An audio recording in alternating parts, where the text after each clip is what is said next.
Alrighty, it is time for another live stream.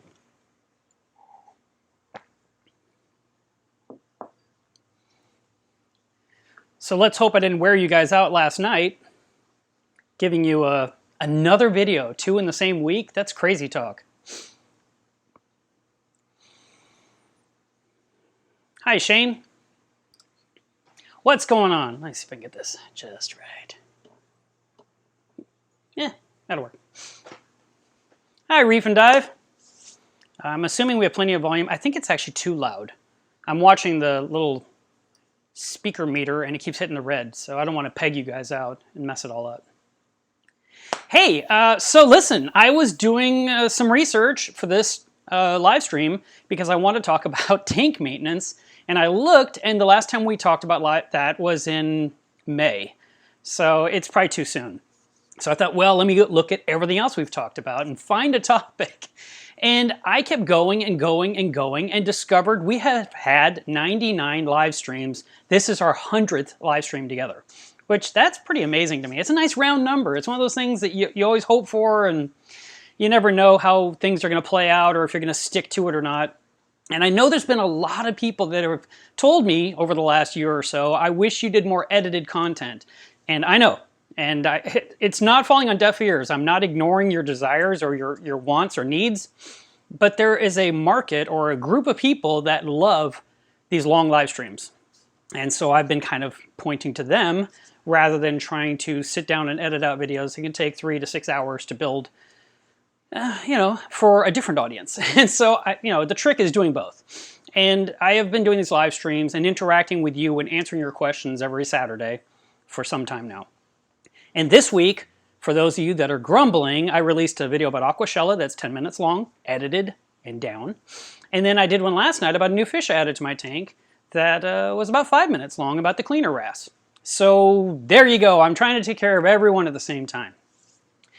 I want to feed the fish, and I wanted to talk about this pile of something behind me here too. So let's start off with feeding the fish. And we'll switch our lens again to this one.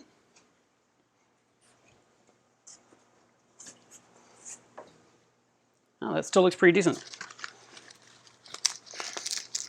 So I put in a full sheet of nori. This is a full sheet, okay, full size. I put in a full sheet of nori every single day in hopes of helping my whitetail coal tang, because it's got these erosions around its head, and I can't figure out what it is, but a couple of people felt to me like it was, or indicated to me they thought it was a dietary problem, that it wasn't getting enough herbivore food. So I have made it a point to put in nori on a regular basis. And of course, she'll come over in a minute, but Spock gets the bulk of it, of course. She's the prima donna of the Reef tank. Let me put this cover back on.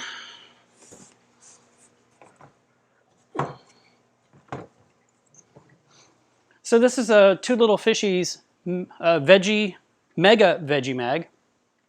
And it is designed for 3/4 inch thick glass, which my tank is. And I've had it for a couple of years. I've read comments from people online complaining that this magnet, on the inside of the tank rusted and caused chaos. Well, that is possible.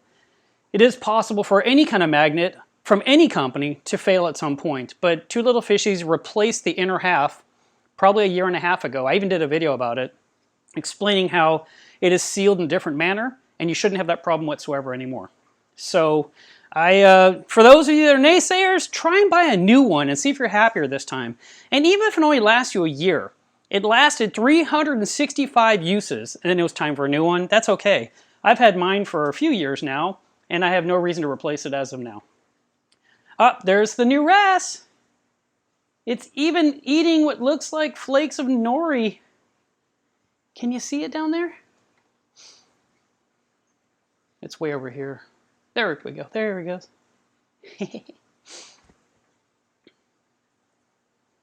One person made a comment that the cleaner wrasses may work on or pick on acans. I didn't know that, so I might have to learn the hard way. All right, you guys bored yet? Want me to switch it back?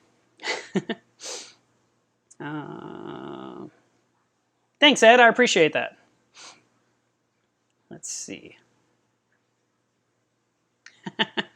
John Asley says, I finally made it to the live stream, but my phone's at 5%. Well, plug that bad boy in and get some juice. Let's see.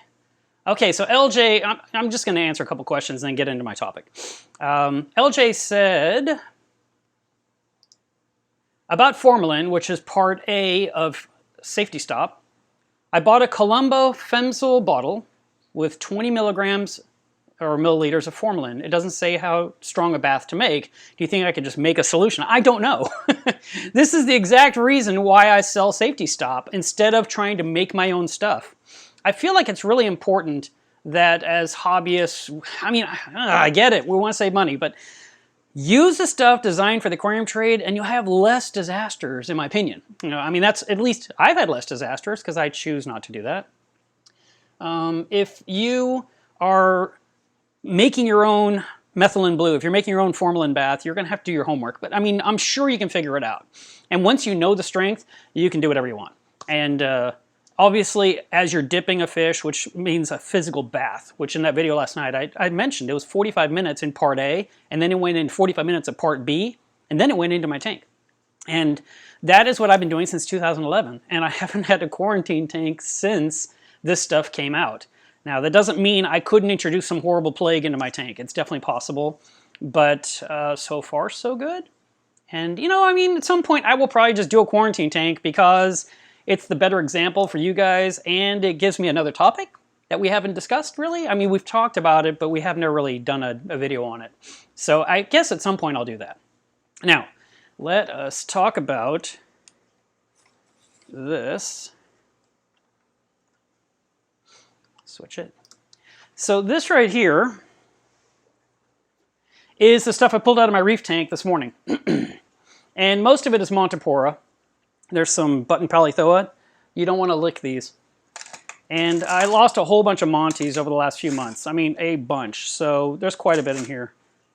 I've been trying to make sure I didn't lose any hermit crabs or snails, but I think essentially... Oh, there's a whelk! Ha ha! Got a whelk shell out of there. Well, that might be... Oh, it's a hermit crab. Yeah, I'll throw him back in the reef before he gets too cold. All right. So anyway, this is what it looks like when you're working on a 400-gallon reef. Sometimes you have things happen. And it's not the end of the world. But it is part of necessary maintenance, and that's what I want to talk about. Let me get this out of the way. If you just leave this stuff in your tank, it looks like crap. Algae grows on it. It's not benefiting anything. So I would definitely recommend you go into your tank and remove things that are dead or empty, like empty shells. And go ahead and clean up the tank. And you'll feel a lot better about it when you're done. Because so often we look at our tanks and, you know, we focus on a specific coral or a certain fish we love. And then we notice the coral that's not doing well that makes us mad. And we kind of ignore the mess, but at the same time, on some kind of a deeper level, we're aware that the tank is not the way it should be, and it could look better if I would just invest the time in it. And at the same time, we're very busy people. We have jobs and families and television shows to watch, and it's so easy to neglect our tank.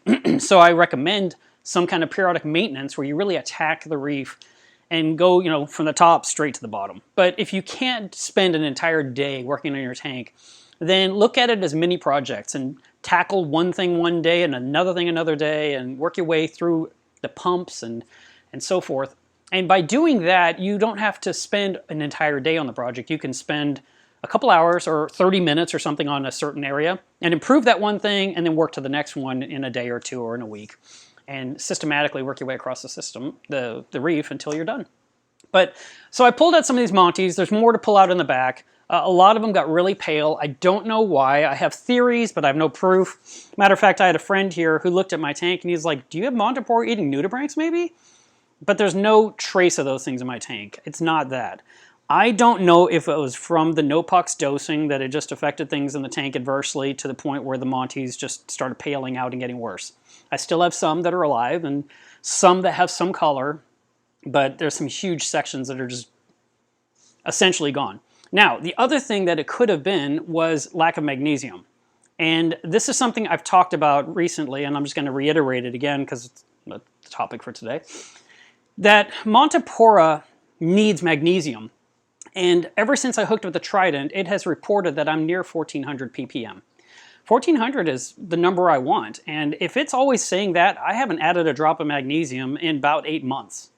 And I used to add a gallon every month. So I decided about 4 days ago to hook up another gallon and just dose it to the tank and ignore what the Triton says and just make my corals happy rather than letting that number dictate what I do or don't do with my tank. And that's one of those things that's hard to know what to do as a hobbyist, because if we have certain numbers that indicate all is quote unquote well, then should you even touch it? Should you mess with it? Maybe it's something else going on.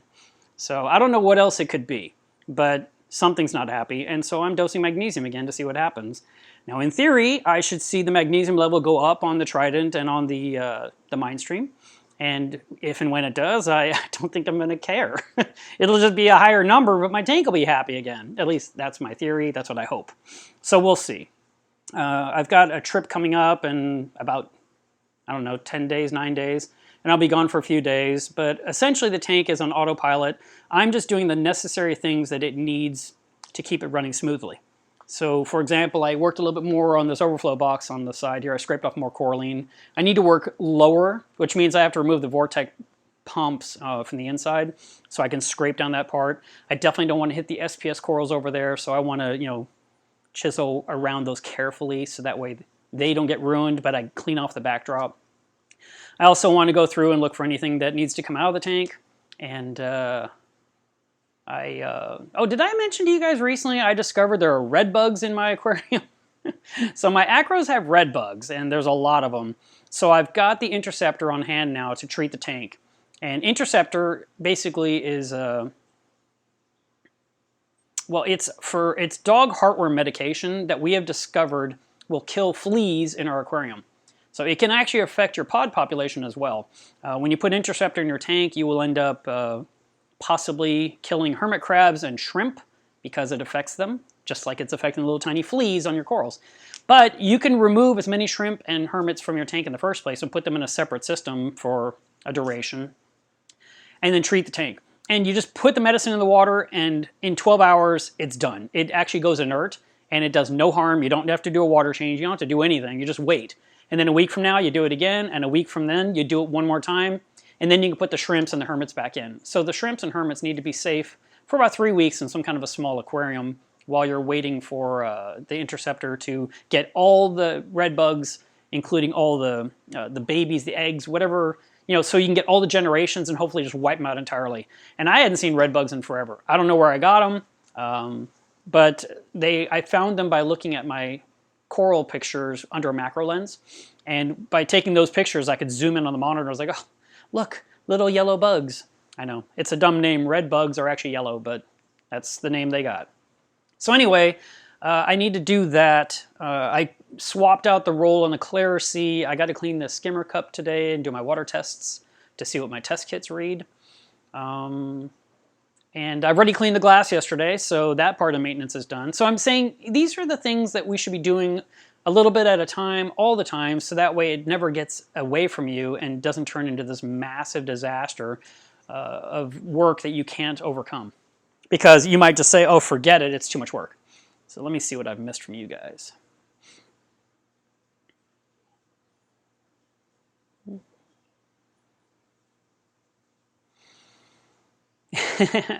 Art says, should I be driving and watching? I was like, I love that, but no, don't watch me, just listen.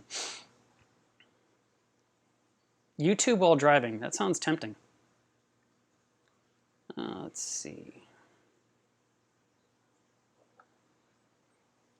Coral Lover, I do not know the answer to this question because I'm not doing the Triton schedule. I would talk to them and see what they recommend, or to a Triton user. But you obviously want to follow their recipe and do the ICP test on a regular basis to make sure that you are keeping everything in line as indicated by the results that they continue to give you. All right.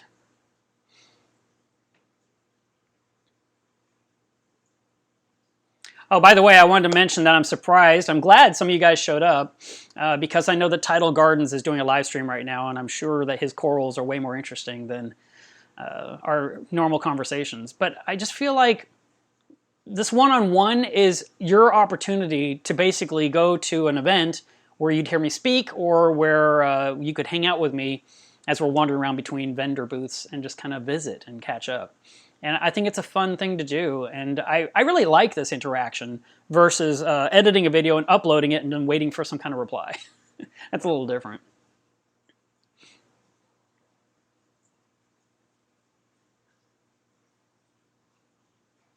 Wow. Scott says, this is a brilliant hobby, and I've been saying that, being someone who had brain surgery on the 22nd and 28th of December. And yes, I made it. Not bad considering they said I had 30 minutes left to live when I arrived. Wow.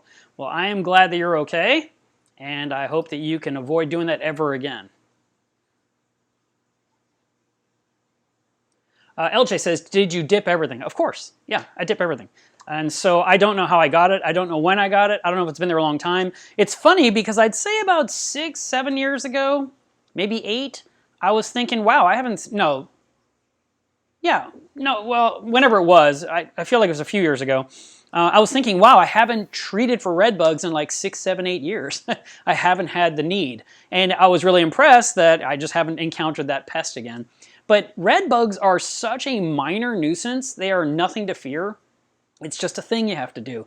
So you get the interceptor from your vet, you treat your tank 3 times in 3 weeks, and then you can do that water change. You can hook up a reactor with carbon to kind of polish the water, and you can put all your invertebrates back in, and they'll be safe and sound, and your tank will be red bug free. It's a pretty simple thing, but I'm not sure how that happened. Zachary, I am sorry. I also have to work. And if I just keep going to shows, I'm not here working. And I have been trying my best to work. This has been another mental hurdle that's been difficult for me. With the back pain going on, it has been really hard for me to want to work.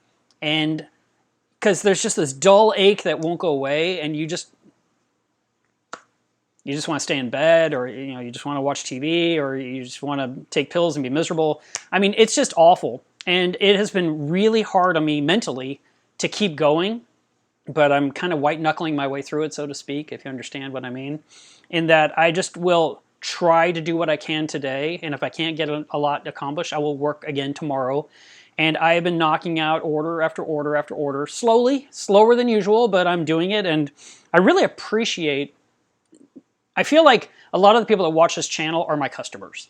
And so they're aware of what's going on. They're more patient with me than they'd be with another vendor probably. And I can't do it. I really appreciate that deeply in my heart, that people are willing to understand that rather than just say, hey, I paid for something, I expect it now. What's taking you so long? So I thank you guys for that, because it's a hard thing to do. Oh, I did want to mention, I have not had any idea how to show this. So I'm just going to stick it in this episode, and with a caveat. So let me get it set up first, and then I will show you.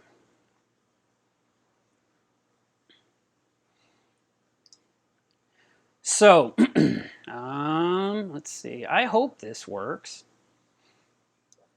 I might have to fix the aspect ratio a little bit here. Let's see. Alrighty, I think that'll work. So I actually have 3 6-month supplies of reagents for the Triton in stock. I haven't wanted to post it because my website doesn't do a thing where it says out of stock. It basically just shows all the products, whether they exist or not, and I didn't want 15 people to buy this. So there are 3 in stock, and I'm happy to sell it to you. If 3 of you run to my website right now during this live stream and buy it, that's great. However, if 15 of you do it, I'm going to be refunding 12 people, and I don't want to take your money and have to give it back again. I'd rather just 3 people buy. So anyway, I want to let people know I had them in stock, but I didn't know how to do this. If you guys have some great suggestion on how to handle this kind of stuff, I'd appreciate it, but I just don't know. I'll talk to my developer and see if we can do anything about some kind of a countdown for only certain items on my website like this this is such a popular item that people freak out and want to buy. I am selling one to each person. I'm not going to have one person buy all three because they're only good for, well, they're good for 6 months, but they're only supposed to be on your shelf for 12. So getting 2 and 3 of these things would just have them going bad in your inventory. So instead, I'm selling 1 to 3 different people. So they're available now on the website. And I don't know. We'll see what happens. That is the best I could do with this. I don't know. What would you have done? How would you handle that?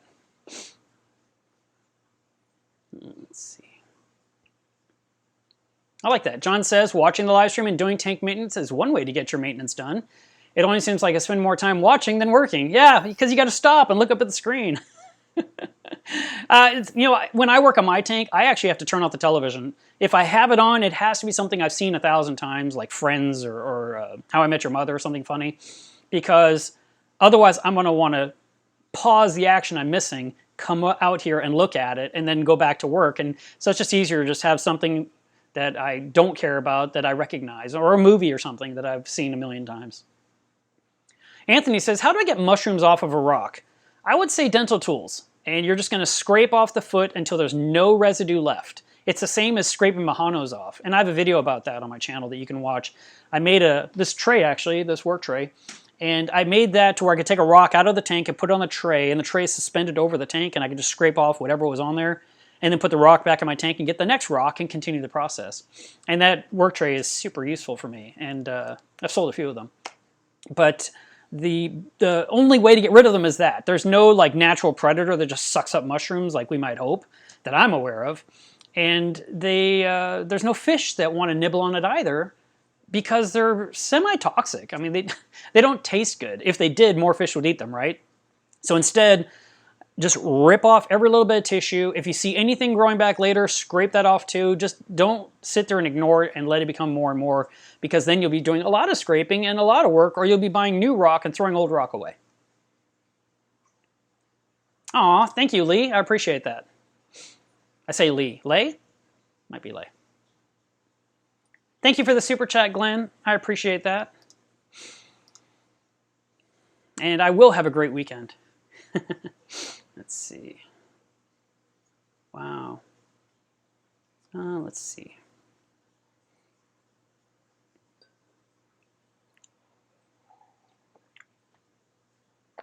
Aftershock asks a question about tank transfers. I'm upgrading my tank from a 550 liter to an 800 liter. Congratulations. And putting my new tank in the same place where my old one is. All the parameters are great, and any advice on the best way to do the transfer? That is going to be the hardest one to do, but it's definitely doable. So what I would recommend you do is get yourself a series of Rubbermaid bins or a big feeding trough like they use for cows. Maybe you know someone you can borrow it from, or you just buy one to own, and some trash cans. And then you can take the livestock out and put that in the Rubbermaid, the feeding trough, or the trash can. You can add a heater, a small air pump, an air stone to oxygenate the water. All your fish are safe and sound in there, and their temperature is locked in.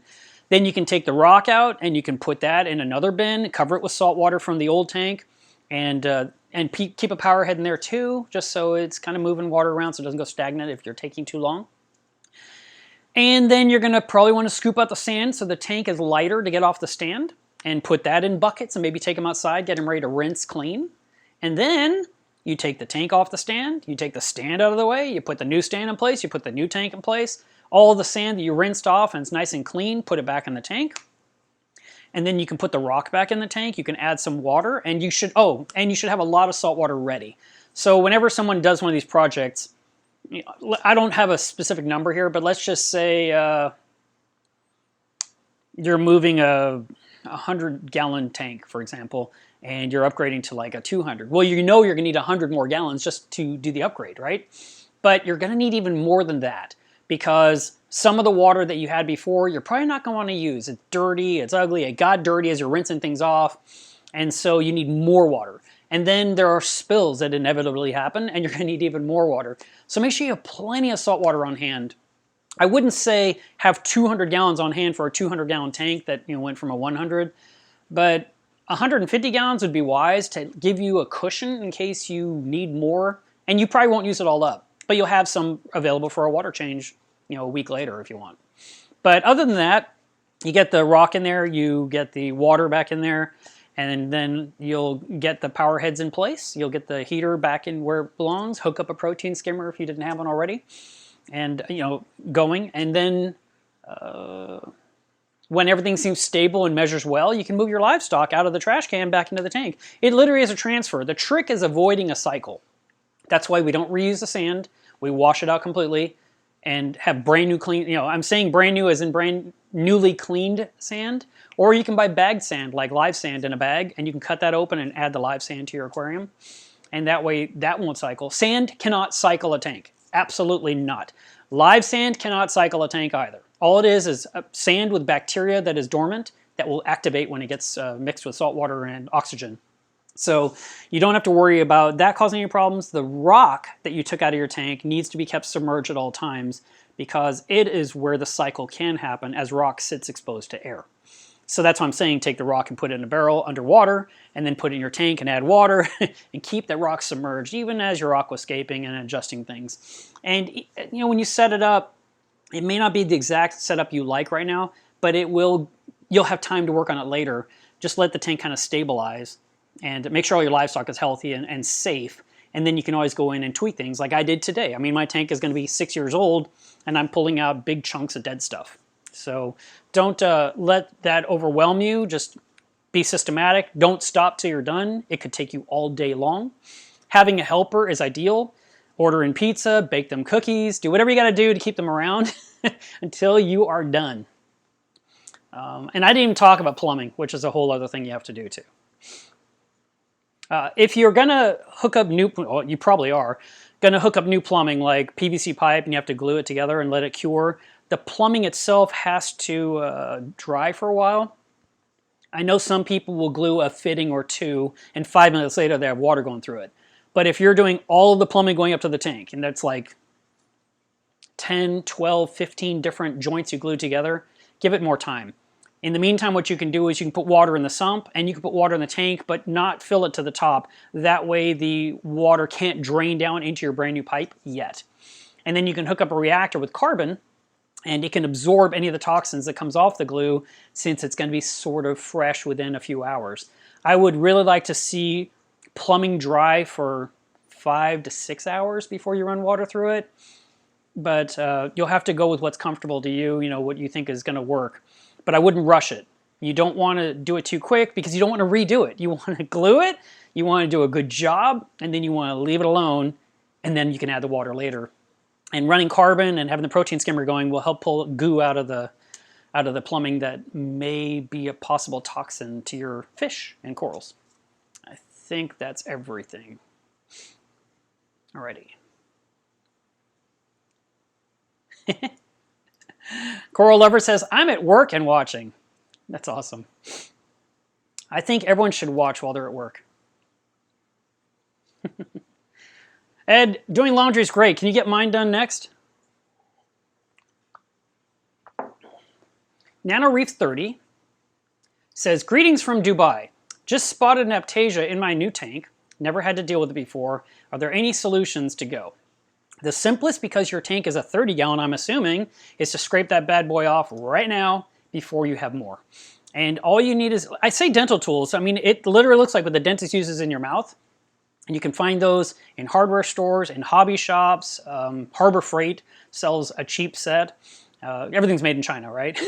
And you're just going to scrape it off until there's nothing left. You use a magnifying glass, really look at it, put it under some light and look at it. If you see some you left behind, go back and scrape off a little bit more.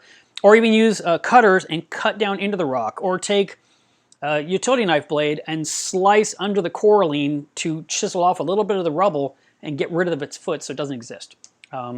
If you don't and you let Aptasia continue to grow, they'll end up getting bigger and bigger and more, and you'll have quite the mess to clean up. Oh, and speaking of, let me see if I can do this. I need to add something. Nope, that didn't work. I killed it. Hang on a second here. Trying to figure out how I do this. Maybe I can just drag it onto the screen. There we go. So I put this on the screen now because I am actually going to Dubai over Thanksgiving holiday. So I will be there for about 6 days, and I'm going to be speaking at 3 p.m. on November 29th. This is my first time there, and I'm very excited, and I haven't said anything until now, so you guys are getting the first reveal. I can't wait to take pictures and videos and share that with you guys. I think it'll be an amazing trip and one I will never forget.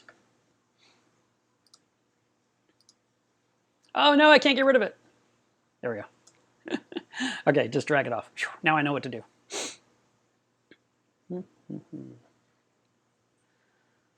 Steve says, any ideas on how to remove pulsing xenia from a rock you cannot remove from your tank? Well, if the rock is down low, the xenia will continue to climb up to get closer and closer to the light. That's what they do. They also can grow under the glass. But it is a soft coral. It is something that can be scraped off the rock. It won't be a pleasant task. It'll be kind of messy. You'll probably have to do a water change when you're done. Probably have to run carbon as well, because of releasing the xenia toxins into the water from being ripped to shreds. But that is the simplest I can think of. I used to have pom-pom xenia, which is the white xenia. It's beautiful. And it was in my 29 gallon, but I never let it get out of control. So if you have too much of it, you are going to have to do something. I know some people will take like 2-part putty, and they will make like a big blob of it and just cover it and just cover it over so it can't get any life. Another thing you can do, maybe, same principle, some kind of a cover, put it over the xenia so the xenia will want to get out into the light, and maybe it'll move off that rock to a different spot where it's easier to remove. That might work.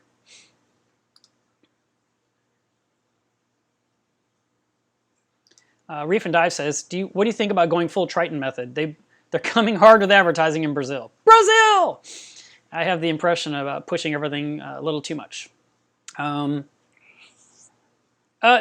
Triton has been around for some time now, and it's gaining more momentum. More and more people are doing it. There are sumps being built here in the US now with the really large Refugium, and then a skimmer section, and then a return zone because of the Triton method.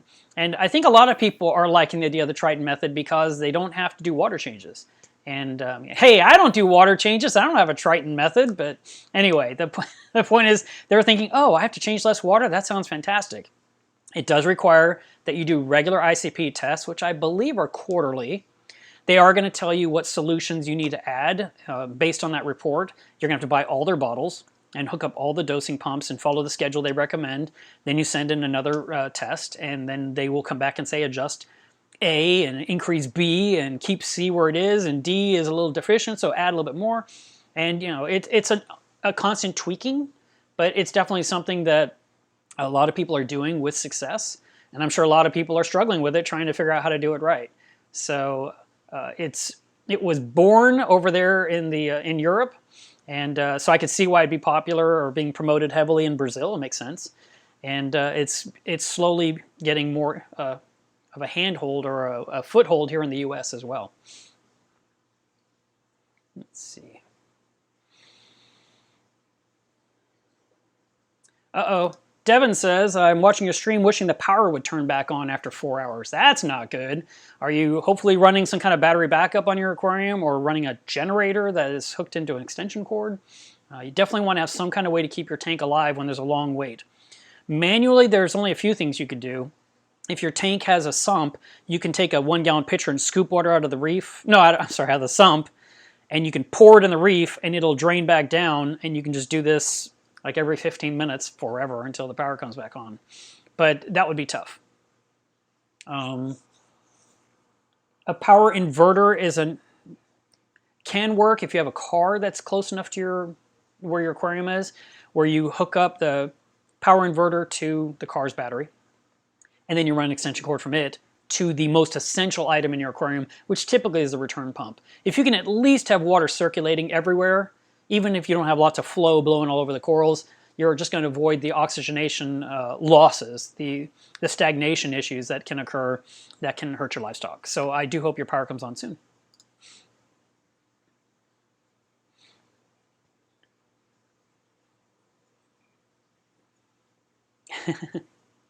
Oh, thanks, Lee. Did you ever replace the bottle of Crown? No, I still have it. Actually, I have a few bottles here. I've been working on them slowly, but I have this one really old one that I don't trust drinking. It's so old, it's like 50 years old, and I just don't know if it'll kill me. So I just save it like a memento. This old helmet says, do you know a lot about shrimp? No, I know some about shrimp. I know a little bit about everything. I know a lot about sumps. There's things I know a lot, but what do you want to know?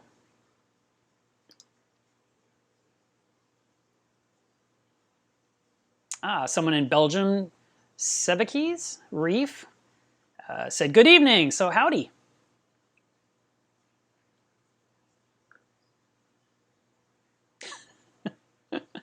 Okay, I think I might be getting trolled. So I was on the beach and found a big shrimp that had a hard shell and a sharp pointy tail. It was already dead, so I cooked it and tried to eat it. It was disgusting. Do you know what kind of shrimp it was? It was brown and had hard pokey things. I would say it was a dead shrimp, and you shouldn't eat dead things on the beach because you don't know how long it's been there. Brett, thank you very much for the super chat. I appreciate that. And I'm going to spend it on a cup of coffee.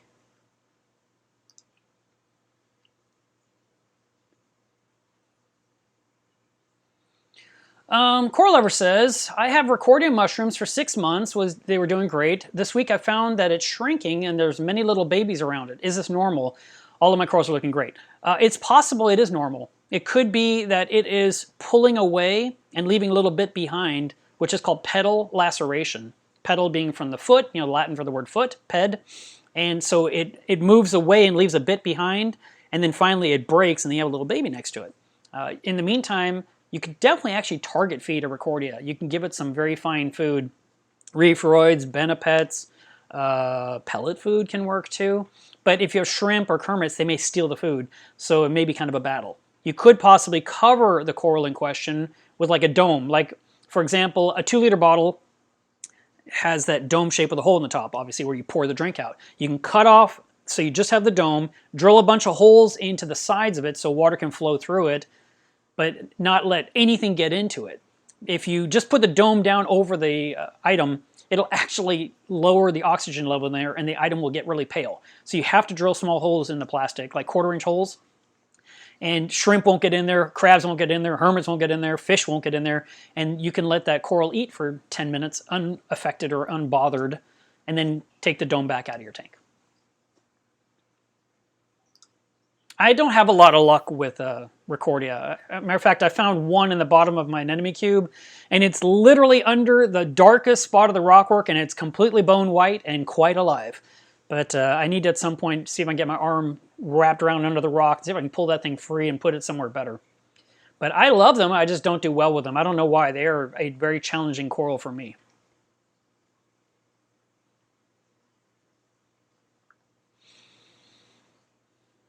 James says, I've got a forest fire digi frag last month, and it was doing fine, but I got it this morning and one tip started to turn white. The parameters are okay, and alkalinity is a little bit low at 7.8, where it's normally 8.5. New growth tips are actually white before they color up. So is it white like it bleached, or like it got stung, or is it like just the very tip is a little white, because that might be a good thing. But if it is dying, what you can do in that little part, you can just snip it off. You can even apply a dab of super glue gel on top, and then the coral will grow over that and it'll heal. And that way no algae can be attracted to that spot. But definitely keep an eye on those water parameters and make sure that you're keeping things as stable as possible. I think I mentioned this last week, but I'm not positive, so I'll just reiterate it. When I was gone for 2 trips in a week, I came back for a few hours and I saw one branch of an acro over here had turned white. Just one branch, like, oh. But all the rest of it looked fine, and I thought, okay, let's see what happens. And nothing happened. That one branch just died. So I think some nearby coral stung the heck out of it, and it just finally gave up. And I just have to trim off a dead branch now. But I was lucky; it didn't spread, or it was because there was absolutely no water parameter change in my tank. Everything was super stable while I was gone. So I couldn't really explain that. So I'm assuming something got super aggressive, and one night they duked it out, and that one branch lost. So, it could be that that's something that's happened for you, is that the something stung it during the night. You might even look at the neighbors and see who could be a possible bully to that forest fire digi that you have. I don't know. I mean, how am I going to know? All you could do is maybe look at pictures of shrimp on Google and see if you find something that looks similar that was living. Vasco, thank you so much. I don't have a trip planned right now for Portugal, but one day that might happen, and you'll just get this random phone call from me. Remember that time in 2019 when you said I could get a tour of the city? I'm here. That'll be fun. How long did it take your Nassau to get that size? So big. She's not that big, but I've had her since 2004. So I've had her for 15 years. And they live to be 35. So she's still got another 20 years in her. Let's see. Our seller says, what are your thoughts on sumping tangs temporarily to allow the addition of new fish? That is a method. Sumps usually aren't ideal, but maybe a hospital tank or quarantine tank would be a better situation because tangs need swimming room, and to put them in a compartment of a sump that has a protein skimmer or a reactor or a return pump or the heaters, I mean, something could happen to your tangs that you care about. But if you need to, you can remove the tang from the tank. The easiest way to remove tangs would be to remove as much water and rock from the tank, and that way you can just kind of like scoop it out cautiously. If you're trying to catch one, another method is to use a fish trap. And then once you've got the tang out, you could even rearrange the rock work a little bit, put your new fish in, put your old tang in, and now that the territorial disputes are, what's the word, eliminated, then you would be able to hopefully not see the conflict. The other choice is to use a peacemaker. Man, I wish I had mine over here.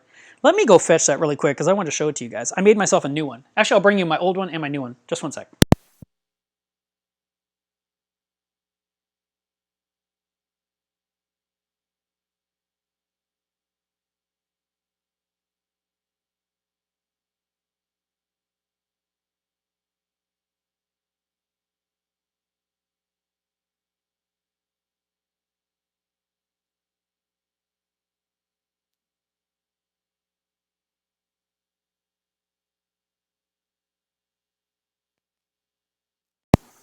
Alrighty, I'm back.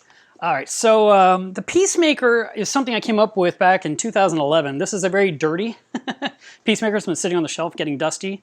And it sits inside my tank on top of the Euro brace, and the box sits in the water, and the fish waits in there for a few days. Now this box has a really thick lid, which would keep the fish from jumping out, and it has a hole in the top so I can squirt food in there to feed the fish while it's in the box for 3 days. Well, this served its purpose, but I make nicer ones now. So I made me a new one, which hasn't even been unwrapped yet. But here it is. It's a little bit smaller than the other one because I didn't need it to be quite as long, which is nice. It will sit right here between the two penductors. It's got a small lid that's recessed. And there's the inside of the box. And the lid has a small hole in it as well to feed through. And so I made myself one while I was making them for other people.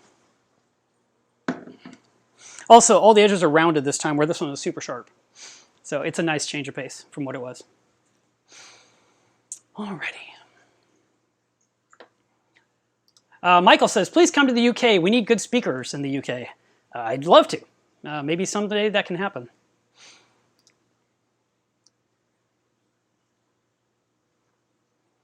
Wow. Brian, what size is your tank? I have a blonde Nassau that is 18 inches with 2-inch streamers. Such a great fish with a great disposition. Yeah, I really find the Nassau tang to be a nice, friendly fish. It's passive, not aggressive, and can be a real puppy dog and follow you around. Michael, it's doing well. Oh, I see it right now. Let me adjust this and switch this out for you guys. Where did it go? It was right in front of the... There it is. Yeah, let me turn this off. See it hiding in the back? Boy, look at that lag. Crazy. All right. Let's see.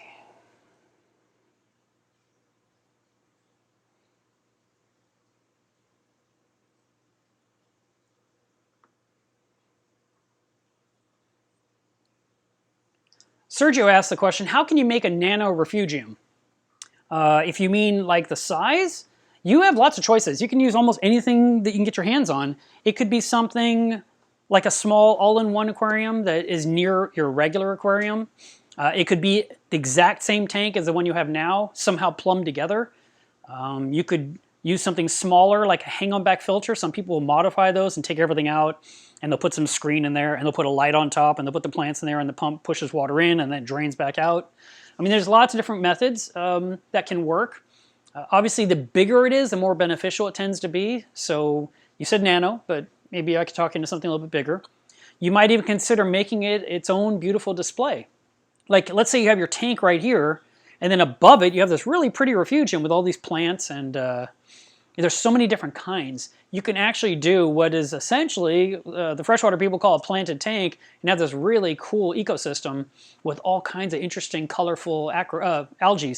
There was someone on Facebook, I haven't seen her post in a while, but she had a beautiful multi-plant refugium set up, and everyone was like, where did you get that algae? Where did you get this one? What is that one called?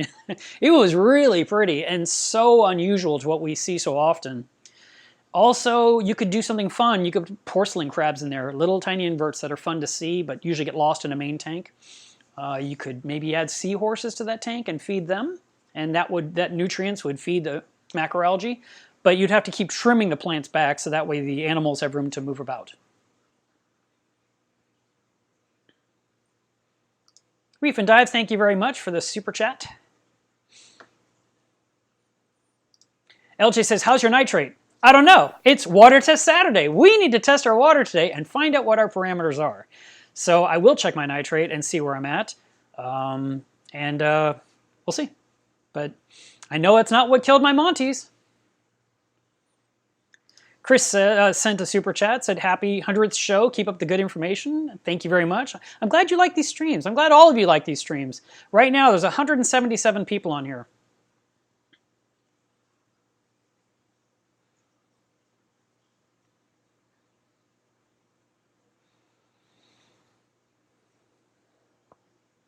Alex says, I'm assuming you are saying RBTA, won't stop moving. Why? Ugh. Yeah, bubble tip anemones, they will go wherever they want, when they want. I remember one person saying to me, they're just bags of water with no brains that drive me crazy. And I thought, that's actually a pretty good description of an RBTA. So a rose bubble tip anemone may find a spot it really likes. It depends on your rock work even. If you just have a bunch of rocks that look like avocados, it's not going to be as happy as it would be if it can put its foot down in a crevice inside of a rock.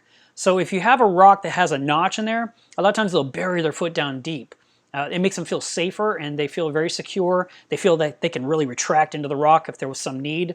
And they can hang out in the flow and not be worried about being ripped right off the rockwork. So perhaps it just hasn't found that sweet spot. It could be wherever you had it had way too much flow. It could be it thinks if it goes somewhere else it'll get more food than it's getting right now. So these are some of the things you could consider. But be sure that you're covering your intakes of your pumps while you have anemones moving about. If anything, you should always have them covered all the time, just because if and when it chooses to move when you don't expect it, at worst time possibly, when it goes into the pump, it can act, the nematocysts can come out of the impeller and sting and kill a lot of your fish. So it's really important to keep our anemones out of the power heads. So don't let them get sucked into a closed loop intake, don't get them sucked into the overflow box, don't get them sucked into a MaxiJet or a Vortec or a Gyre or a Jabo. Whatever you got in your tank, it should be covered if you keep anemones.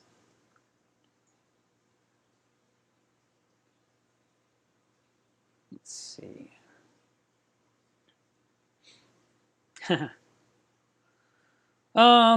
Chris says, we're quickly moving to winter in Michigan. Yeah, the weather changed rapidly lately. I've seen some of the posts. Someone was talking about snow and 80. I was like, okay, I don't even understand that. Time to concentrate on the tank. A quick question. Have you used bacteria to help control nitrates? C-Chem stability. No, I've tried different things over the years. I'm not really having a lot of luck with nitrate. That has been my sore spot for some time now. But it's not something I really worry about because my livestock has adapted to it and it's not suffering. If all my stuff just sat there stagnant and never grew, I would say, okay, yeah, nitrates are a big thing. Historically, we were taught keep those nitrates low, somewhere around 2 or 3 ppm. And they would say, you know, corals don't do well if it's not at least under 5. But my corals were in 80 ppm. I had someone come over yesterday to pick up his order, and he said, Mark, can I just take some of your water to go because I need some nitrate? And I was like, how much of my disgusting water do you want? You know, which was, you know, just us joking. But nitrate is not quite the damage that it can be, but the higher the nitrate, the more it can affect your system. It can stunt growth. It can actually affect the fish. And I had this Coral Beauty. It came out of a 55-gallon aquarium that I bought, used.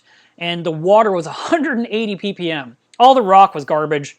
I mean, the whole thing was just like, oh, I'll take the tank and I'm just gonna build from the ground up.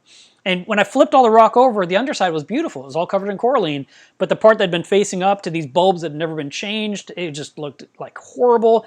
The nitrates were crazy high. The thing had a chiller on there because the tank got too hot because they used 2 canister filters that added so much heat. And the Coral Beauty that I got, half of its face was just eroded away. It just looked so bad. But I got the water, I got the nitrates down with a series of really big water changes. It was a 55-gallon aquarium, and I think I changed something like, I feel like I changed 30 gallons a day. 30 gallons, then wait 2 days, 30 gallons, wait 2 days, 30 gallons. So I went from a really high number to somewhere around 20 in about a week. And then I just made it a point to not let them get up again. And it took that Coral Beauty about 8 to 12 months to completely restore its face, which was amazing to me. I was like, wow, I didn't think that was even a thing. And that fish was actually like, it never had a problem. You would never have known it used to be in really sad shape unless you saw my older pictures and you saw what it looked like originally. But when you're saying trying to control bacteria, control nitrates with bacteria, that is, I don't have one yet that has worked that miracle for me.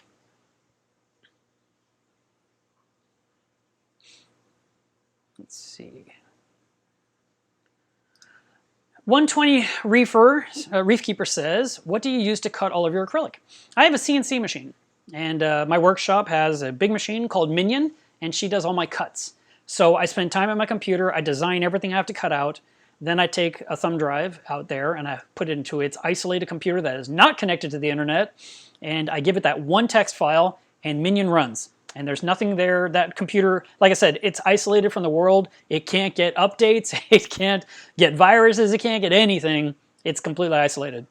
And it is a PC, and I'm doing everything on a Mac. So it's going to be almost impossible for me to ever do anything to harm it. And even then, I have a backup of that computer in case something were to go wrong. But so far, so good. It's been a good machine. She's a little temperamental. She'll do things that I don't really like. And then other times she'll work completely normal. So that's Minion, and it's sort of like you have to just keep talking to her and make sure that she's happy. It's sort of like when guys talk to their car, come on baby, you can do it, and then the car starts. It's one of those things. So let's see. Let's go back to the fish cam for a second while I'm scrolling through.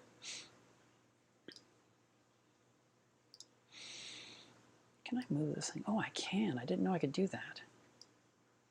All right.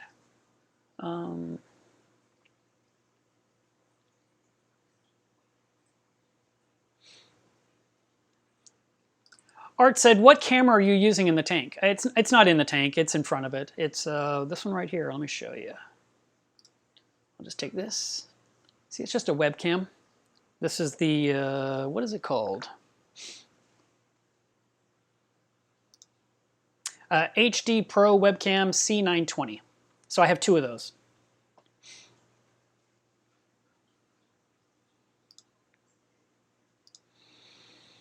We're wrapping up our first hour. So far, I haven't offended too many people.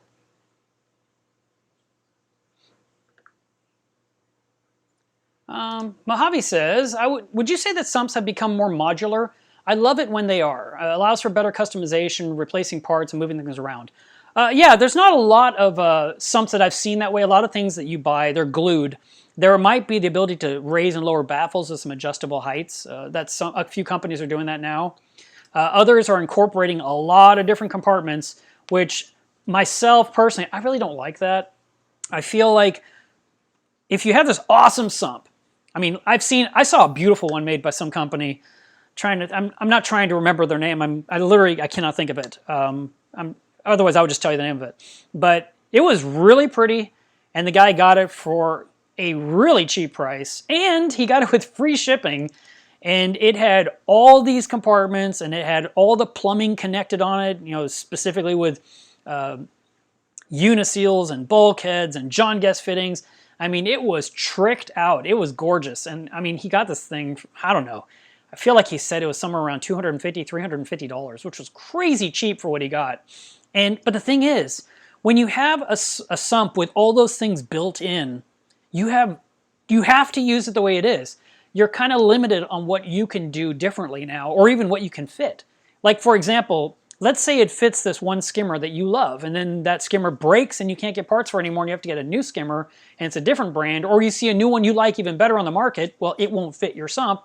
There's nothing you can do because your sump was limited to the size of the product that it was designed for. So that can rob some important space that you could use to have room for something larger.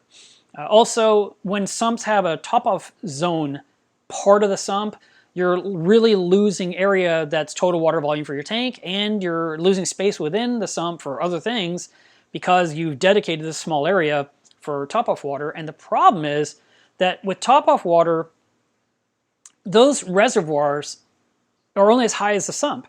But if they weren't in the sump, they could be much taller and hold a lot more water to last your tank longer. And let's say you were going on a vacation for a week. Wouldn't it be nice if your top-off container could keep up for the entire week? Oh, I definitely want to tell you guys this. So here's a story I read about on Facebook. It was really sad. And this guy was really upset. And the reason I want to tell you this is so I hope you don't do it. He had something happen to his tank, and he took all the livestock and he put it in a temporary setup, which I think had a sump. And he tied his RODI system to the temporary setup because the main setup wasn't done yet for whatever reason. Well, tying an RODI system directly to your aquarium is super dangerous. And in his case, it was tied to his temporary hospital situation. You know, this was basically life support, and he hooked it up with a float valve or a float switch or something. And anyway, something went wrong, and it added water nonstop until he found the flood, which he said 45 gallons flooded into his house, which is a lot of water. I can't even imagine one of my blue barrels that holds 55 gallons just thinking that whole barrel just dumped into my house. That would be awful. But 45 gallons of water overflowed into the house. The entire tank went from 1.024 to 1.000, and almost everything died. And he lost thousands of dollars worth of corals. He had some of the really high-end expensive stuff, and he had some survivors hanging in there. I think he lost all of his fish. No, he had a couple of fish survive too.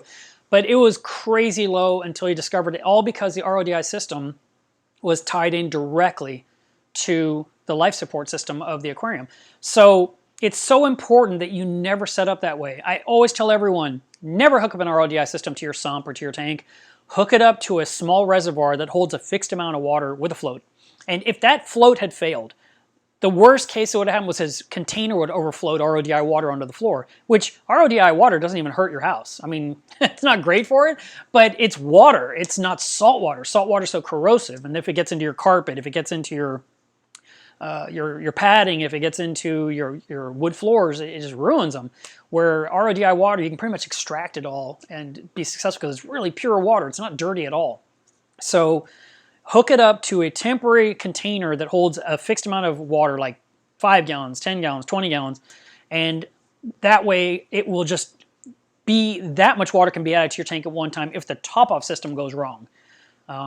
And in his case, if it had accidentally added 20 gallons of water to his tank it would have limited the damage. It might have gone down to 1.020, and he would have still had his corals and fish. He was, like I said, he was really devastated to lose all these things, and he wished that he had not done that, and I felt really bad for him. So, you know, we all try to learn from each other's mistakes so we can avoid them ourselves. So please, if you have your setup, please just rip it out, change it, and set up something better.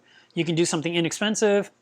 You can use a cheap 10-gallon or 20-gallon tank from Petco to hold that much water and put it near your sump or to the side of your tank, put it inside a little stand, put it under a basket, and hook up an auto top-off system. Don't use your RODI system to put water into your system. It's just too dangerous.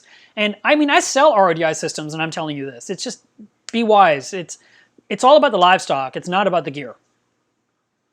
All right. John Ferguson, no, I don't have any recommendation. I am not a fish disease person. And almost none of the in-tank treatments that are promoted or offered work. So typically we have to remove the fish from the tank and deal with them in a hospital tank. Sorry, it just is what it is.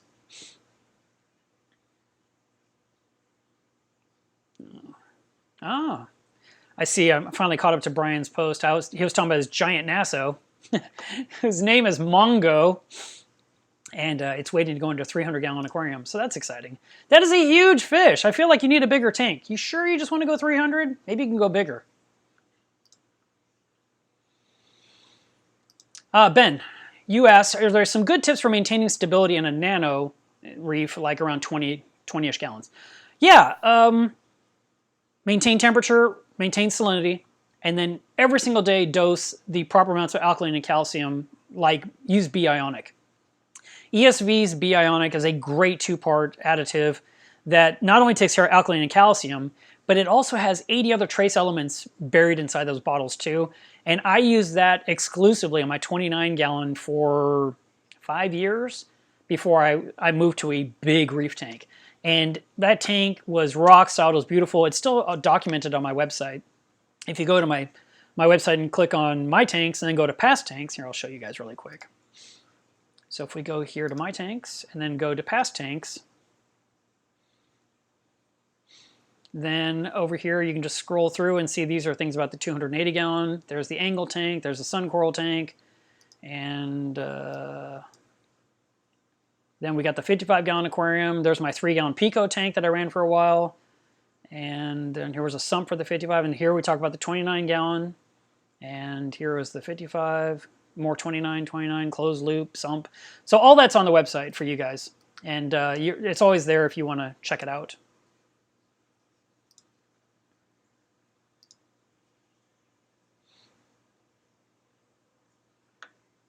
Let's see. Hello, Antonio. I sell some of his products on my website. Okay, I'll move the Peacemaker. It is spoiling the view. You're 100% right. There you go. Better? Matter of fact, I'll even improve it for you. I'll let you look at this view. Cleaner ass! Right there on camera, clean Spock's lip. And if you look at that whitetail coal tang, you'll see the face has those markings where it looks like it's lost flesh. And that's what I'm hoping the nori will do to help that fish fatten up again and get a pretty looking head once more.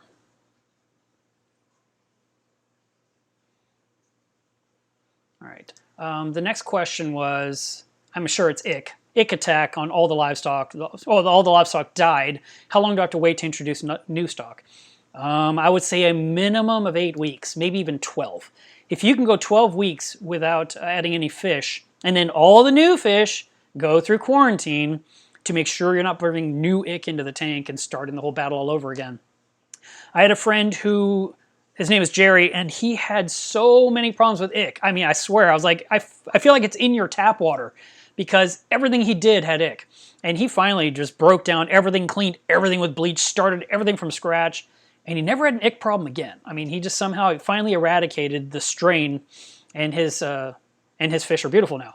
So I'm not saying that's your extreme situation, but that was what he had to do and what worked for him. He actually did a whole video about that topic on his channel, I think. At least he told me he was going to.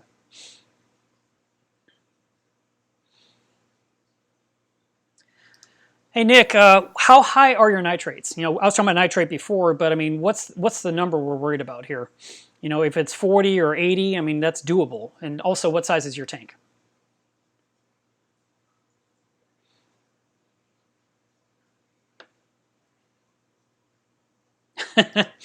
Michael says, speaking of moving anemones, I did a flatworm exit successfully by following Mark's guide on his site.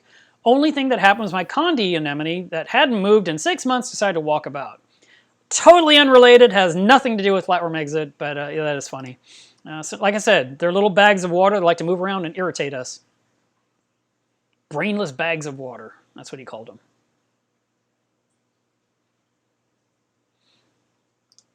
Nope, sorry, can't show you the frag tank. There's nothing good to see there. It's being ignored while my back hurts. I would love to tackle it before I go in for surgery, though, because then I really won't be able to handle it for a couple of months. So the plan is, during this next week, get orders out, get my saltwater vat hooked up with its new pump, and get some water made and start making saltwater, because I haven't done that in forever, and I can't do anything until that's filled up with water. Once it's got water, I can go deal with a frag tank. I can drain it, clean it out, clean it up, rearrange it, and set it up with new plumbing, and make it better. And that is something that I need the salt water. Now I know I can just do it with a 55-gallon barrel and just hook that up temporarily, but I need the big vat to work. I need the big vat full of salt water because it's basically my insurance policy. If something goes wrong with the tank, I need to have a lot of salt water handy, and the fact that I've got it sitting there unused and unplumbed is bad. It's really dangerous. It's risky as can be. I'm lucky there's a fish store a quarter mile away, and if I needed hundreds of gallons, I could get them immediately, day or night. But I'd much rather have my own saltwater on site no matter what happens. And that way I can tackle these little things I want to do.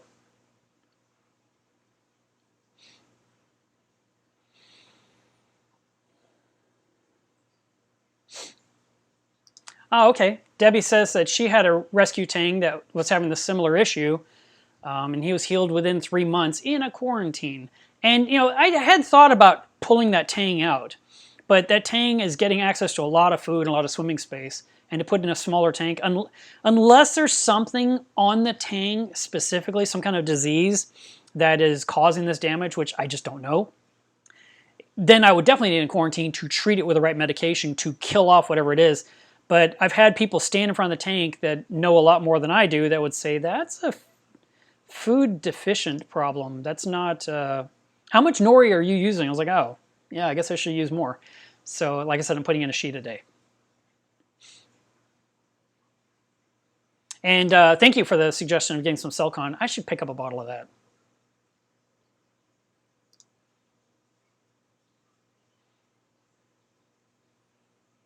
Okay, so Nick, you've got a 200-liter tank. That is about 50 gallons. And you changed 40 liters a day, which is about 10 gallons, I think. 5 or 6 days to bring it down. That is one way to do it. The bigger the water change, the more effective it is. And just to simplify, if you have a 100-gallon tank and you change 50 gallons of water, you've changed half the water. You'll actually cut the nitrate in half. And then a couple days from now, you do another 50% water change, you'll cut the nitrate in half again. And if you do it a third time, you'll cut it in half again. And so you went from, let's say it was 80 to 40 to 20 to 10, all within 1 week. It's just a lot of salt water. But salt water is actually very inexpensive to make yourself. It's just, it takes up space. It's a lot of work. Got to keep mixing up a big batch and have it ready. But that would do it if you're willing to do it. I mean, just like with my tank, when I was complaining about having nitrate, if I changed 200 gallons at a time, let's say I changed out 600 gallons in 1 week, I could probably knock it down. But I actually talked with some people. Again, I talk with everybody. And they said, are you sure you want to do that? And I was like, well, I just want to get these nitrates down so I can add some more fish. And they said, but your corals look great. Are you sure you want to take that chance? And I was like, maybe I don't. So I resisted that urge, and I've tried other approaches to get the nitrates down through different chemicals, thinking I could do it gradually. And it's just been kind of a pain in the butt for a little too long. Reefer Madness says, I just got home to watch. What did I miss? Nothing. We didn't talk about anything.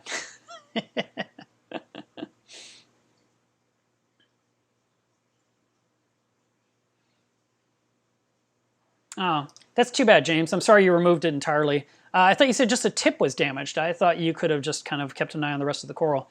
But you know what? You can try with another frag. I have a friend in California they had a huge power outage and it just killed his tank. And he was sending me pictures in my texts, and he showed me an empty tank that he'd cleaned out. And then he showed me a tank with sand and some rock. And then yesterday he sent me a picture of his first Stylophora, which is a really pretty SPS coral. And it was pink, but the polyps were a metallic green, which reminded me of Pasillopora. But he said it was Stylophora, and it was a really pretty piece. So, you know, if one SPS doesn't work, you can always try a different type of SPS and see if it does better. I'd even suggest that you maybe try and get a bird's nest. It is one of the easiest SPS corals, and it comes in like 5 different styles and colors. So that would be a nice one, and they grow pretty quick.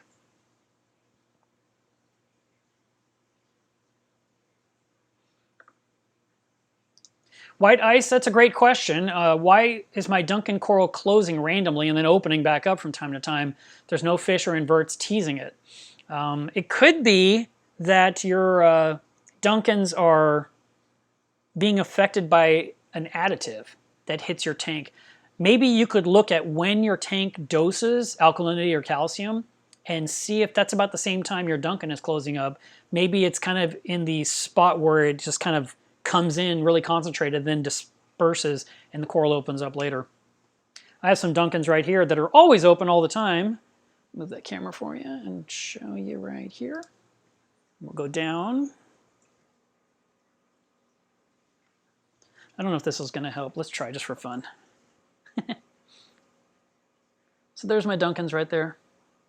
And this one right here has green centers. It's green but with green centers, and that one back there is more pink.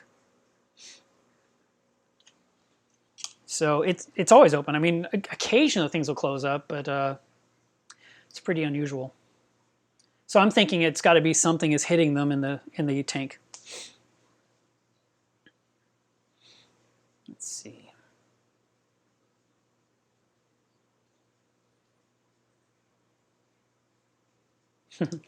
Andrea noticed the Pavona coral. That's her favorite in my reef. So we'll give her a quick look. There it is.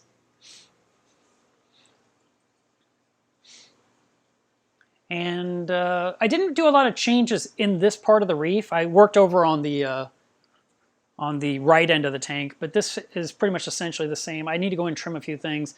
That purple Stylophora is monstrous. It's double the size it was. I bought some very strong clippers because I plan to go in there and shear off some big branches and make some space. And then I'm going to move the camera again here. Sorry to shake this around, but let's see if I can do this.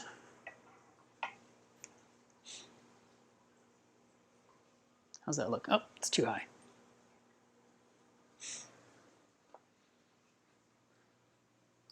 Right here at the dead center, right there, is a couple of Dendrophilia polyps that are in complete shade, but they catch food that blows around in the tank. And as you can see over here, I scraped off a lot of the coralline, and I need to work in this area down here because it just looks hideous.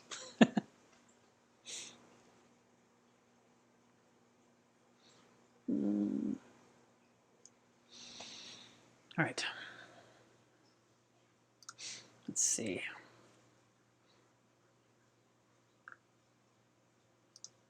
Reefer Madness says, I have an odd question. What could be happening when blue saltwater hermit crabs fade in color? I would say something has changed water parameter-wise when they lose their coloration. Also, shrimp benefit from iodine. I don't think that's the case with hermits, but if you're never dosing iodine and your tank is deficient, it could be possible that the hermit crab is losing its color. I've also seen emerald crabs get really pale or almost even white, and you just knew something wasn't right with the water, that something had changed. So I would double check your tests. I would test, and then I would double check your tests to make sure they're accurate, or have someone else test your water and compare their numbers to your numbers and see if you can figure out the disparity that's going on, because you, of course, want all your livestock to look normal and not look all pale. Let's see.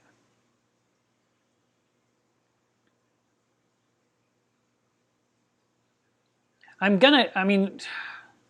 racking my brain trying to think of pale hermit crabs, and the thing I would blame is going to be alkalinity, but I don't know.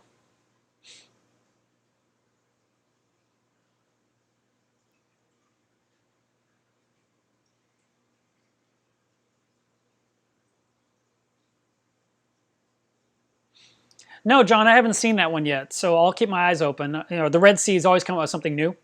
I just built someone a Refugium recently to put over their Red Sea, and I've got another one making to put in their Red Sea sump that I've got to knock out this week. And it's just, I'd have to see it.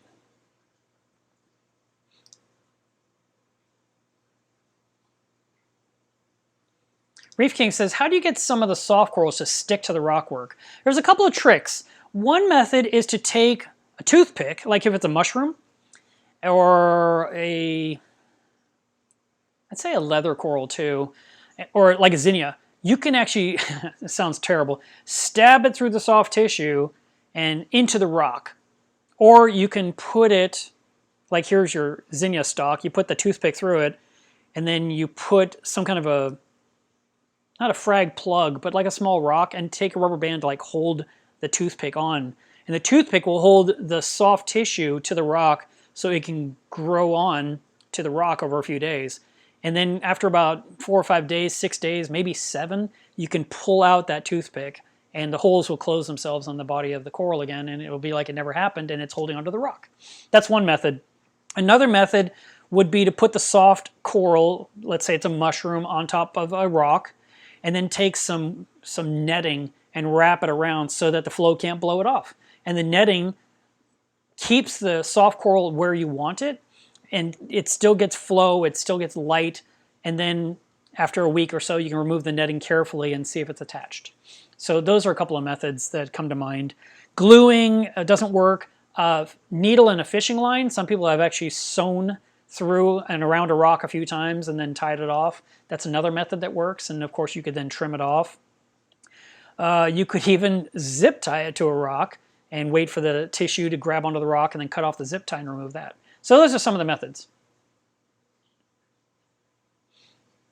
Will says, do you sell a red mug with white lettering? No, I don't sell any mugs anymore. I only had one batch of mugs I made a couple years ago, and they're completely sold out. The reason that this one is the way it is that's the colors of my website. So it was like meant to be, I had to make it.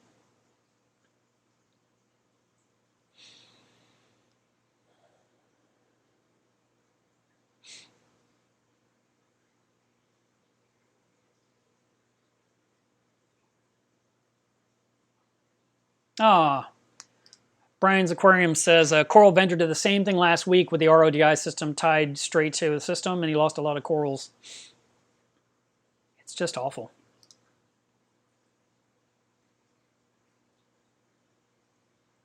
And Reefer Madness says, I've had 25 gallons leak out of a new canister filter I installed overnight. Steam cleaner is a handy tool if you own a reef. Just saying. You never know what could happen overnight. I know. It's almost like don't go to bed. You just don't know what's going to happen. Let's see. Okay, here's another good topic. Reef King says that I lost all my SPS, the heater got stuck on, and now I have a controller. And that's the point. You want to hook up any heaters you have to some type of controller, and that way the controller dictates when the heaters are on, not the little dial in the end of the heater. And that is how it should be. I've been running my heaters off of my Apex since 2004. So I had the Aqua Controller 2, I had the Aqua Controller 3, I had the Apex, which we call I had the Apex. Then later on, they came out with a newer one that they call the Apex Classic. And then they came out with the Apex that we have these days. And through all those incarnations of the Aqua Controller Apex series, my heaters were always plugged into an energy bar. And the energy bar is turned on and off. The power literally activates and deactivates in the energy bar to give my heaters electricity to start to heat the water based on the temperature of the tank. So you have a temperature probe connected to the Apex, and then you've got your heaters plugged into the energy bar is plugged into the Apex as well. And when the tank gets too cold, it tells the outlets turn on, and now all my heaters can start heating up the water. And I have 3 heaters. They're all 300 watts, which is not even enough for my tank, but it works. And the rule is 3 watts per gallon. So with a 450 gallon system, I probably need something like 12 to 1400 watts of heat, but I only use 900. And those 3 heaters are turned on. They're probably running for about an hour and a half, hour and 40 minutes. It gets the tank temperature up about half a degree, 3/4 of a degree, and then they turn off again because the Apex turned them off. And that way, if one of those heaters were to try to stick on, even if it's stuck on now, let's say it's a defective heater, it's only on when it's plugged in the wall, right? Well, it's only going to come on when my controller allows it. And if the controller were to stick on too, it's still one heater. The other 2 wouldn't be on yet because there's so many things that has to go wrong to get all 3 to come on all the time. So, and then I have notifications set up that if my tank gets too hot, turn off the lights and send me a text and an email. So it's never happened. So be very careful never to have too big a heater for an aquarium. And this also goes for your hospital tank and quarantine tanks. If you have a small tank, like a 10-gallon tank or a 20-gallon tank, and you're like, oh, I got this 200-watt heater, it kind of fits. Don't do that. You could cook the tank at 95 or 105 degrees if the heater sticks on. Make sure that you get 3 watts per gallon for whatever size aquarium you're trying to heat.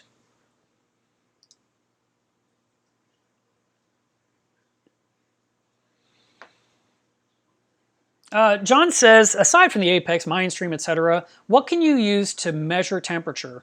I used to use something called the Big Temp Alert. I have a video about it on my channel probably about 4 years ago. It's really big. It's called Big Temp Alert. And it's got this huge LCD screen. I had it right up here on the top of my tank. Every time I walk past the tank, I could see the temperature of the room, and underneath I could see the temperature of the water. And super useful. You could even set up an alarm in there to make a noise if it got outside of your target range. But I never used the alarm. I just looked at it. And because I work from home, I'm able to see things more readily than someone that's away all day. But that is the only one I can think of off the top of my head that you could use without going into a full-on controller.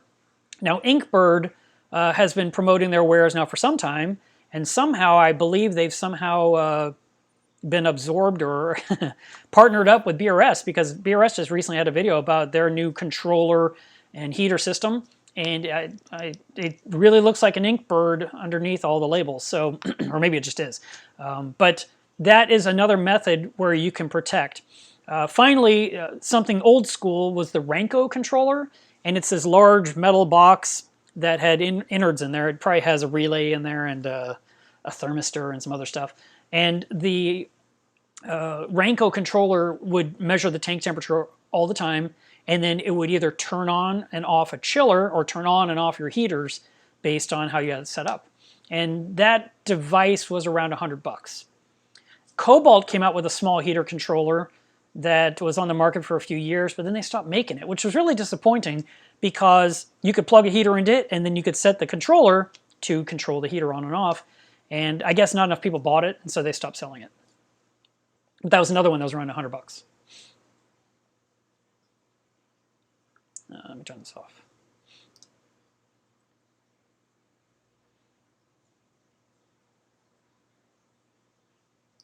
John says, I have an RODI system that is set up properly and my clean water stops correctly, but my wastewater keeps running down the drain. Could the pressure switch be bad? It could be the auto shutoff valve, it could be the check valve, or it could be the flow restrictor. And usually by replacing all 3 of those in your RODI system, it will then work again. A pressure switch is something for a booster pump. The auto shutoff valve is a part that can go bad, and that's like a $10 part, and you can swap it out. The idea is that when you close the line for the good water coming out, then within about 20 seconds to, usually about 20 seconds, maybe 40, it'll take a while for the unit to pressurize within, and then it'll go silent and no water's going out of the waistline. If you can still hear it hissing, it's just sending water down the drain nonstop until you don't hear the hissing. So Some people, like maybe John in this case, is like, I'm turning off the water going into the unit just to stop the waste of water, and that's smart, but that is not how it's supposed to work. You need to fix what's broken.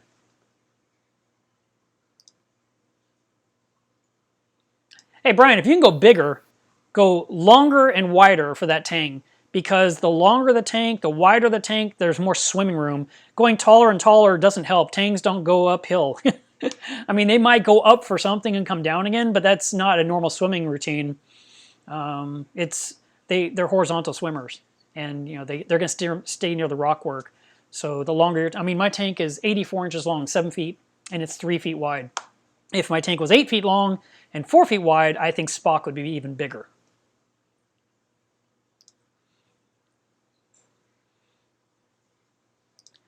Well, Javi, I didn't use blocks in the Refugium. I used the reborn calcium reactor media in mine, and it looks pretty decent.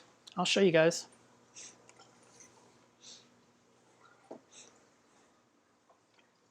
Let me adjust this down a little bit because it's too high. Give you guys a look at the sump area for a minute.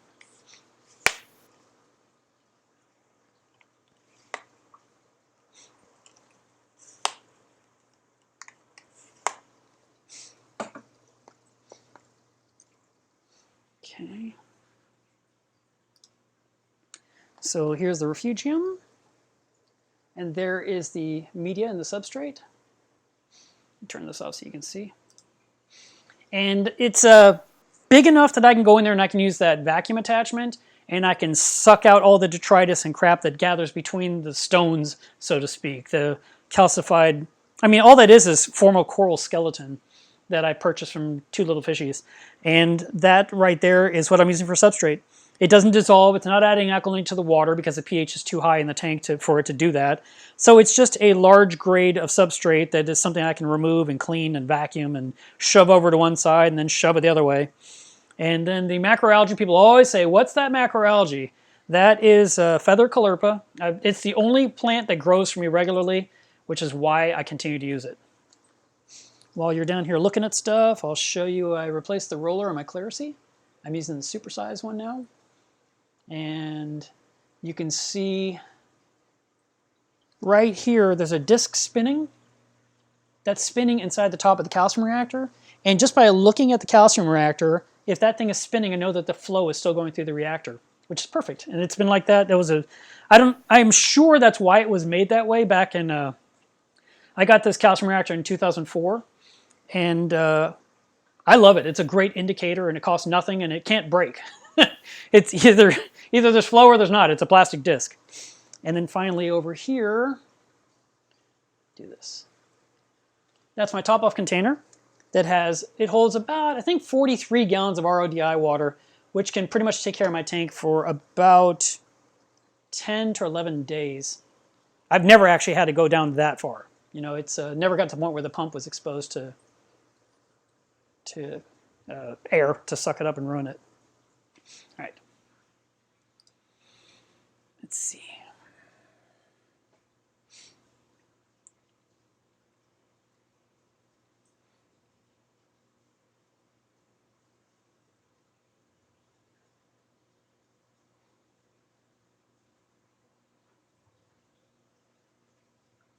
Reef and Dive gave us a suggestion.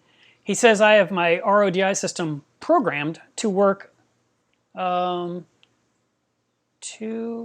max a day to a separate time. Okay, I don't know what you're saying.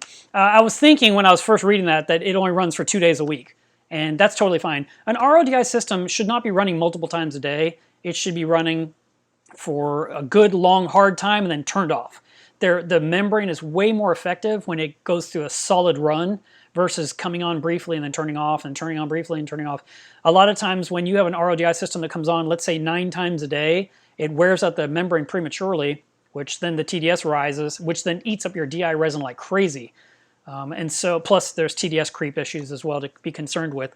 So if you can limit your unit to running once or twice a week and run it for several hours and then turn it off, number one, when it's off, it cannot flood your home or do any damage. And number two, there's no risk to your tank because, again, it's off. And number three, it's more effective. The productivity is much better. The efficiency is far better by running it long and hard versus short bursts.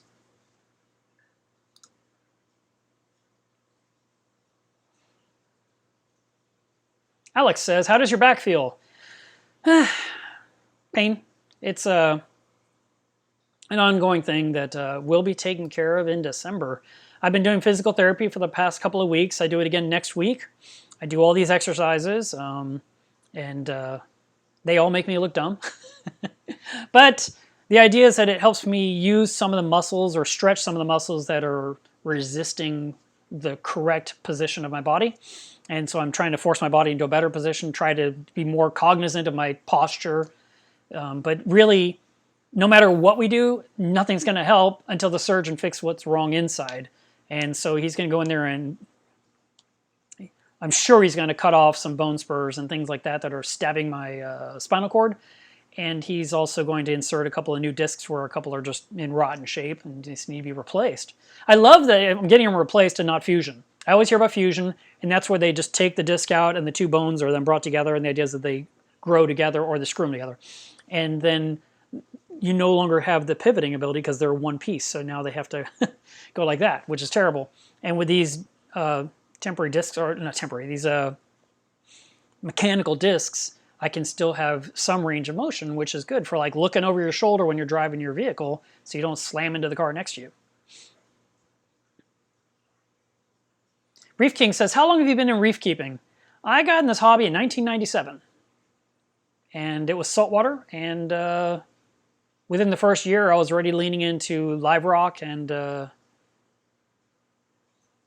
got more focused in about 2002 when I went to MACNA. Everything before that was me just stumbling around, not knowing what I was doing and getting no good advice. So 2002 was MACNA, and I spent 3 days. I listened to 15 talks. I learned so much. I finally felt like I had all the answers, and I could actually be far more effective with my tanks, and my tanks looked much, much better after learning so much.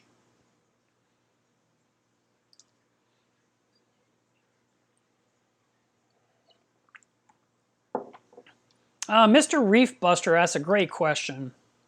Speaking of using Bionic and a Nano, can you do a video on how you would go about starting to use it or go over the steps before we start using it and what affordable equipment you'd recommend? Okay, so I don't have a Nano tank set up right now, so I can't really demonstrate it, and it's no fun to like show you a fake thing like, here's a temporary tank, let's just pour the stuff in and then I break it down. That's just no fun. I tend to set up tanks that are going to be up for a long time. But if you can follow the instructions on the bottle, it will tell you exactly how much to add to your water volume based on your numbers. And so you might want to use the Reef Chemistry Calculator. Just type in those 3 words, Reef Chemistry Calculator, in Google. It'll take you to JDX calculator. There's other ones out there, but that's the one I like to use. And he lists Bionic as a choice. I know BRS has one too. It probably lists it as well. And you can say my tank volume is 90 gallons, my alkalinity is 7, I want it to be 9.5, and you hit compute or calculate, and then it says you need this much solution to bring it up. And then once you've got the number where you want it, and you'll have to test to verify, once you've got it there, then it's a matter of adding a daily dose. Now, just for a reference point, when I ran my 29 gallon, I was putting in 15 milliliters of part A and part B into my 29 gallon. When I ran my 55 gallon system, that one I used Bionic for a couple of years, and that was right around, I think it was right around 30 milliliters of each part every single day. And I was just trickling it in. We didn't have dosing pumps back then. I remember DIYing this crazy contraption with a vial of solution, and I used an aqualifter pump with a digital timer that I could set to run for X amount of minutes. And I could say, run for 1 minute, and I knew exactly how much came out in 1 minute. And then I was like, hey, run for 1.5 minutes. And it would trickle out that little bit into my system instead of me pouring it in gradually until it completely goes into the tank over a 15 to 20 second period of time. So that's how you dose. You don't just dump it in, you trickle it in. Now we have dosing pumps, and there's so many on the market. The Camor is a simple one. You can tell it to add 1 milliliter all the way up to probably 99 milliliters at a time. You can have it do it multiple times a day. And I always did both of my doses in the morning, but ideally it's better to do alkaline in the morning and calcium in the evening. because alkalinity should be added when the pH is lowest in your tank. But that's kind of some of the tips I can give you. I can't do a demonstration, but I hope that helps. Our seller says, is Safety Stop safe for mandarins? Yes, it is. And I think it was last week when I actually used the word mandarin goby and everyone called me out on it, and I am shocked. I blame the drugs. There's no way I said that. I'm just going to delete that episode. It never happened. Yeah, I'm really, I was shocked. I went and played it back. It's like, oh my God, I did say it. I don't know how that happened. Mandarins are dragonets. You can definitely put mandarins inside Safety Stop. If you are putting a fish, any fish you buy, in Safety Stop and you have some concerns, just looking at the fish, if it acts like it's distressed, if it's trying to jump out of the solution, for example, if it's gasping like crazy, then, you know, take it out. Don't leave it in there the whole time. Move on. Go to part 2 and see how it does there. Out of all the fish I've put through Safety Stop, I had a Melanurus wrasse that did not like part A, and after 37 minutes, I was like, okay, I'm just taking it out, and I put in part B, and it calmed way down. So apparently it did not like the formalin dip. But no, mandarin should be totally fine as far as I'm aware. I haven't heard anything to the contrary. A lot of times when people ask me questions, I do my best to answer, but I don't always know the answer. In the case of, it might be worth, and I'll do it too, but it might be worth giving a call to Blue Life USA and asking them, what's the fish you can't put in Safety Stop? That way we know. And that way we can, you know, have this list of fish that are not compatible, but that everything else is. Because it's usually easier to identify the 2 or 3 you can't than to say, what about this one? And what about that one? And what about this one? What about that one?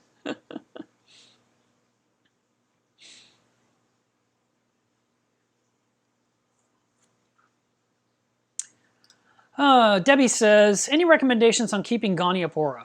I really love them, but I've heard they don't do well. How are your rock flower anemones doing? They are surviving in my frag tank. And Goniopora are easier than they were 10, 15 years ago. Those corals were being murdered by hobbyists everywhere. They'd buy them. Oh, they're so pretty. I love it. They called it a flower pot coral. And it would look great at the fish store. You put it in your tank, and it would just decline and just starve to death and just rot away. Somewhere around, feels like about 10 years ago, a friend of mine actually invented the food that would feed Goniopora. It was called Goni Power, and it's made by Two Little Fishies. It's in my shop if you need to buy it. And you can feed that to your tank, and it will feed the Goniopora. You can also use Reef. That's another one that works really well for those LPS corals to inhale food that are very fine, and that is another one that works. And they pretty much need to be fed at least once a week, probably twice a week, to thrive. And but it's not like a daily task. It's not like feeding sun corals. You have to feed them every single day to keep them alive. But Goniopora is a lot easier these days than it was in the old days. And I've always heard the red one is easier than the green one. So you could try that. Now also keep in mind, a lot of fraggers and stores that sell corals are selling like microgonies. They're really tiny, which means even smaller mouths. I mean, they act more like a blanket, like green star polyps, than they do a Goniopora. All I can say is that might be even harder or challenging to keep alive because it's such a small coral in the first place. But might do great, you know, because now we've got these liquid foods and these powdered foods that are so super fine that we can pour into the tank, and it just makes the entire tank filled with particulates of nutrients that they can absorb and take in. It should work really well. Hey, Frank's Tanks likes my shirt. This one came from Macna, and on the back it has the Mickey Mouse ears because we were at Macna Orlando. And so I hadn't worn it yet, so I put it on today for you guys.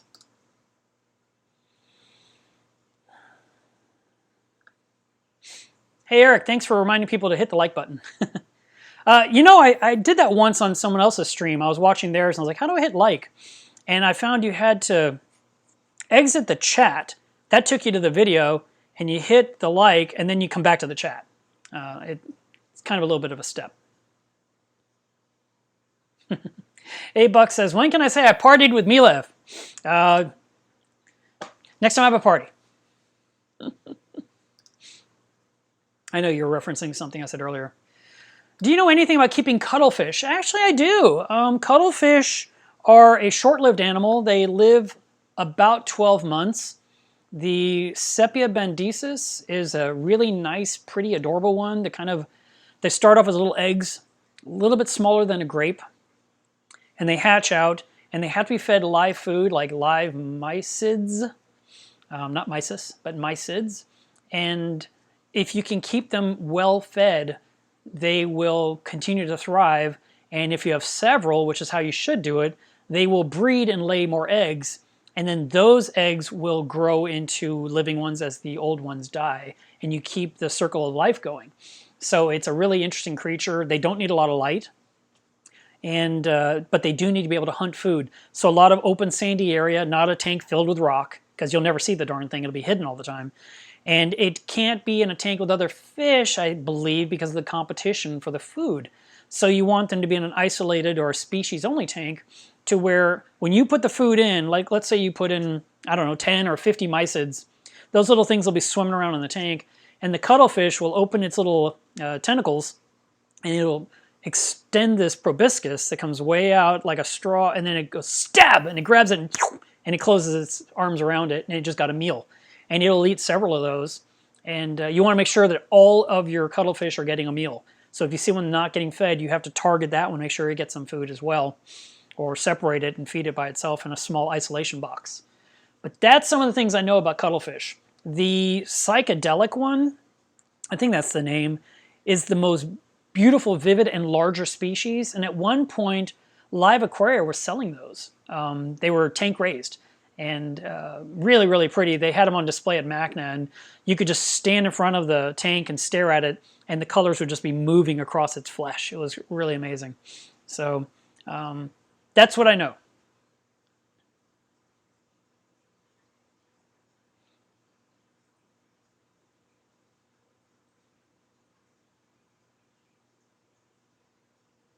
I don't know the answer to this one. Comic Reef says, what are your thoughts on the toxins secreted by leather corals? Would you keep one in a nano tank?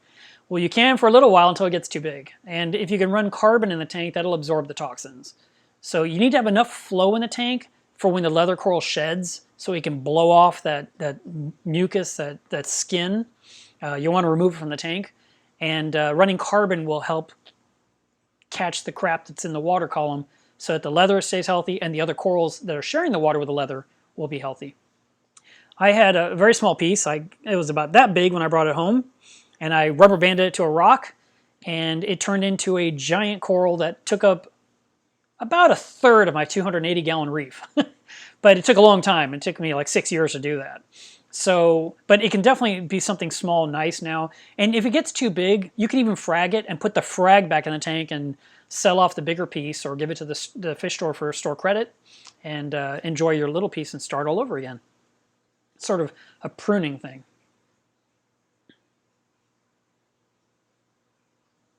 Nanofish says, how fast do tangs grow? I've had mine for a year and a half and it seems they haven't gotten any bigger. Well, that's good. That means they still fit your tank. You don't have to worry. They basically have growth spurts. They have reasons to grow. It's going to come down to nutrition, swimming room, temperament, if they're stressed versus if they're peaceful. I mean, there's a lot of things come into play when it comes to how anything grows. The more stable the water, the more healthy the water. I would say the more food in the water, the bigger the tang will get.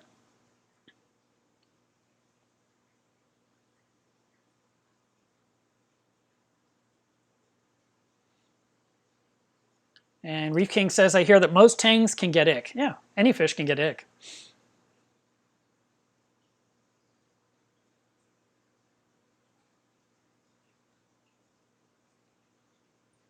Let me switch this camera for a second here. Back to that.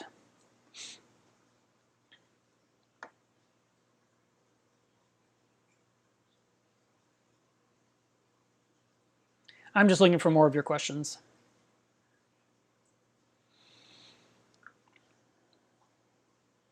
All right, here's our next question. Speaking of bird's nests, mine is growing like crazy, but has turned rather brown. It's underneath metal halide bulbs that are on for about 9 hours a day with fairly good flow. Any recommendations? Well, do you remember what color the bird's nest was in the first place? Because if it was green or if it was pink and now it's brown, typically a brown coral or corals turning brown is a sign that the nutrient levels are getting too high in the tank. And so what you're wanting to do is you're wanting to get those nutrient levels down again, which would be through water changes, through running fresh carbon in a reactor, and making sure all your water parameters are in line, including low phosphates and essentially lower nitrate. But if you can do all of that, you'll end up with a relatively, you'll see the color start coming back. Also, there's something else that can happen in that the corals may be lacking something in your water, such as potassium or other trace elements, even iodine. All these things come into play when it comes to what we put in our tanks and how the corals respond. And if they're lacking anything, that's why Bionic was such a godsend, because when that product came out, you could you could put in Bionic every single day, and your tank just took care of itself. It just looked amazing, and there was no work. My tank topped off automatically. I had a cooling fan. I cleaned out the protein skimmer every single day, and it just did its thing. So I didn't have to add anything special. That was before we had Zeovit, before we had Perdibio, before we had Triton, and some of these other options that are on the market these days. Coral Essentials is another one where you have these little bottles and you put in these drops in your tank, and you're adding probiotics to the foods, or the foods you buy come with probiotics. These are all things that we're doing now these days to push our corals into more and more colorful phase. Also, the color of your metal halide bulb definitely affects the color of your coral. So if you are using white lights like I tend to use, they're going to look a lot more drab than when you've got the crazy blue lights going. You know, the 20K lighting, your corals may look a lot better to your eye, but they may not be healthier. They may just look better. It's sort of like a trick of the eye. Okay. Garrett says, why are my clownfish not paying any attention to my anemones? Unfortunately, that is a reality of reef keeping. That can happen. You may get lucky and you'll just choose to go into it and they'll stay in there for the rest of their lives. Or they may decide to be in a totally different thing, like live inside a clam, for example. And I've seen it. I've seen it where they go into the hole of the clam and stick their face out. And it's like amazing that the clam even allows it to happen. Now, granted, it has to be a big clam to do that. But I was watching these clownfish live in a clam, and I was just like, that's crazy. But they may want to live in hammer coral or in frog spawn or in mushrooms or in zinnia, anything soft, green star polyps. If they're living in zoanthids, you'll see black spots on their body. It's a reaction to the palytoxin that's coming out of those zoanthids. But the clownfish doesn't seem to care. It just doesn't look pretty anymore. It's got these weird black dots on its body. I mean, it doesn't turn into a Dalmatian, but there's little dots. And you're like, what are these dots? And it's from rubbing against zoanthids. Frank says, what's the oldest coral in your reef tank? I think I mentioned this last week, the Blue Ridge coral. It's on the backside. And it's not an impressive coral, but it's been with me since 2002.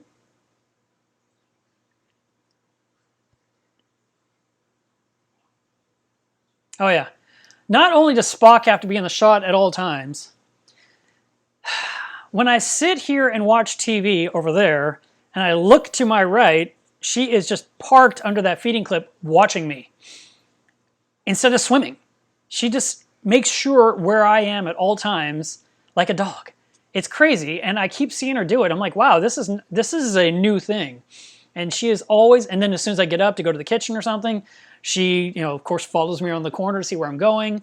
And of course, she knows at 10:30 at night, it's time to eat dinner. And she starts really circling the front end of the tank, waiting and trying to remind me, come on, I got to be fed soon. Where's my frozen food? So, but yeah, she's always out in the front. And she's always in the way when I'm trying to take pictures. Michael says, how is your copper band? I would really like one in my tank. It's 9 months old, but I feel like it might be too soon. Can I get some advice? Copper band butterflies are kind of risky. It may work out, it may not. If you find one at the fish store that looks healthy and you're happy to buy it, have them feed it in front of you and make sure it eats. And if you just see it like taking stuff and spitting it out, that's not eating. If it eats and eats another thing and eats another thing, I'm like, okay, I'll take that fish and the food that you fed it with. And that way, when you put it in your tank, you can feed it more of that food that it already recognizes, and then add some of your other foods at the same time. So there's kind of a mixture of foods, and it'll pick out the things it knows, and it may say, hey, I like this stuff as well. But there's a chance it may not play out. The copper band butterfly is one of those fish that can come and go basically within a couple of weeks. You know, you can get it, it looks fine, and a few days later, poof, it's just dead. Usually I attribute that to something that happened in transition. Not that you did anything wrong, but like that fish was doomed before you ever got it. And think about it, they catch it out of the ocean, they put it inside some kind of a holding bin, they usually don't feed them for a couple of days before they ship them, so that way when they're in the bag going across the planet in an airplane and in cargo, so they're not pooping up the water, polluting the water they're in, right? Then it arrives where it may go through some kind of a quarantine facility inside the wholesaler's business, where it maybe goes through methylene blue or formalin or some other type of product. And then finally goes into tanks to be sold out of, that goes to the fish stores. And if it's there for a while, it'll get some food. But if it's like, let's say a vendor says, hey, I need 3 copper band butterflies. They're like, oh, we just got some in. They scoop them out and put them in a new bag, add some air, put them in a cooler, and ship them overnight to your fish store. That's another day of no food. And then finally you get it, and that thing's starving to death. It hasn't had food in 5-6 days. And at that point, it could have its internal organs actually shutting down. So fish go through a lot to end up in our aquariums, and the better transitions you can get, you know, the quicker, the better, you know, the less of the time. And then let's say it's out of the fish store for a few days and didn't like the foods the fish store offered, you know, so it's even more starvation before you finally get it and you bring it home. You're like, oh, it's so pretty, I love it, because you didn't see the signs. You can look at the butterfly and look at its belly, and if it's pinched or sucked in, same with tangs, by the way. If it looks all shrunk in, that's a very emaciated fish. It doesn't have very many reserves left, and it could just die because it can't get enough food into its system. It's to that point, it's gone too far. So yeah, is it possible you could fatten it up? Maybe, but copper bands are picky eaters. And so then you're trying to get to eat things. Now you can get it to eat live brine shrimp, like the big ones, the adult brine. You can get it to eat black worms. You might get it to eat red worms. They like feather dusters. They may like clam. You could crack open a shell and drop it in the tank and maybe it'll pick at it and eat some meaty food, possibly. But they're really worm eaters. They're looking for worms. So, and then of course Aptasia and maybe even Mahanos would be part of its diet. So those are some of my thoughts. It's not really the age of your tank. I mean, 9 months sounds fine with me at this point, but it comes down to getting one that's healthy, eating, and acclimates well to your tank.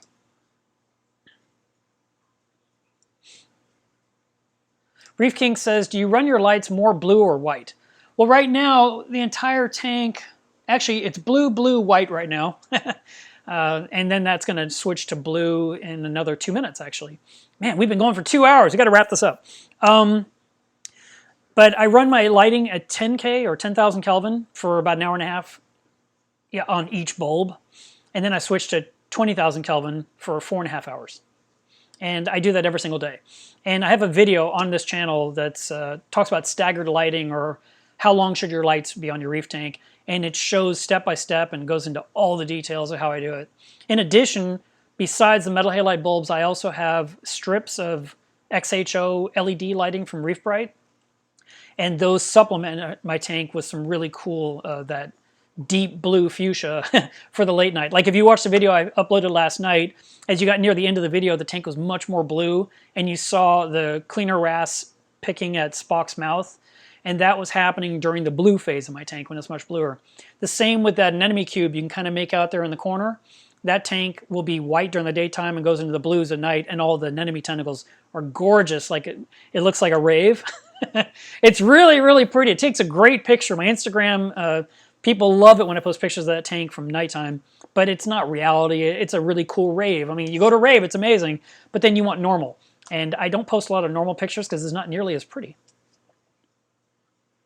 Let's see.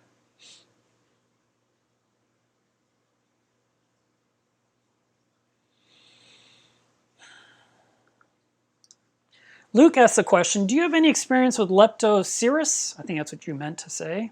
And chalice corals. Yeah, this tank's got a bunch of chalices in it.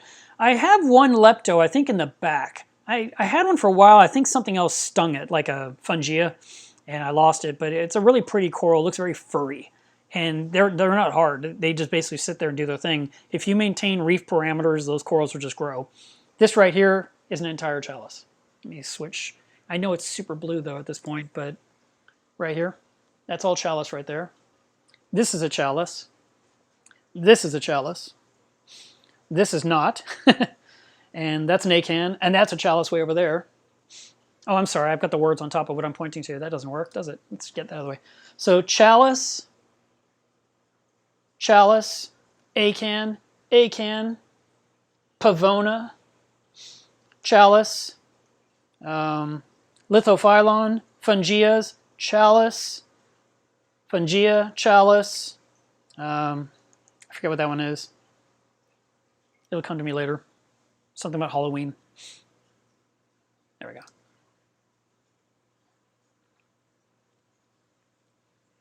Corey, howdy. How is the Boston Reef Club doing? I haven't heard from them in forever. I used to visit BRS BRS. That was the Boston Reefer Society before there was a BRS, which is a store. And I went there pretty much every year to speak, and super nice people there.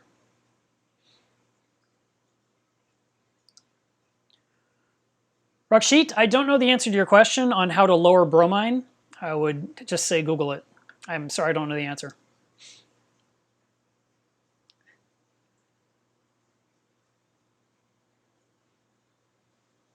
I'm seeing the same question a lot. I don't know if something's going wrong with the stream or somebody's just pasting it over and over and over.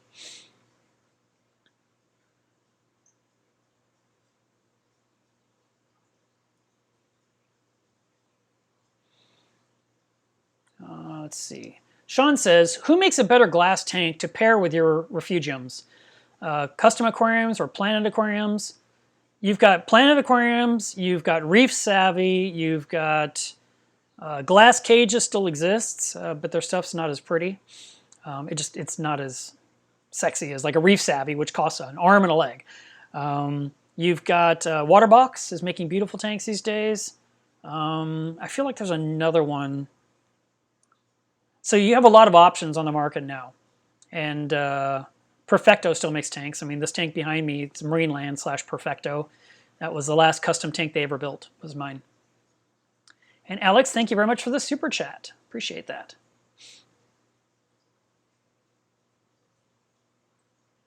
Robert says, have you put more macroalgae in there, or is that all growth? It's all growth. I pull some out and it just refills. I'm probably going to pull out like a gallon or two.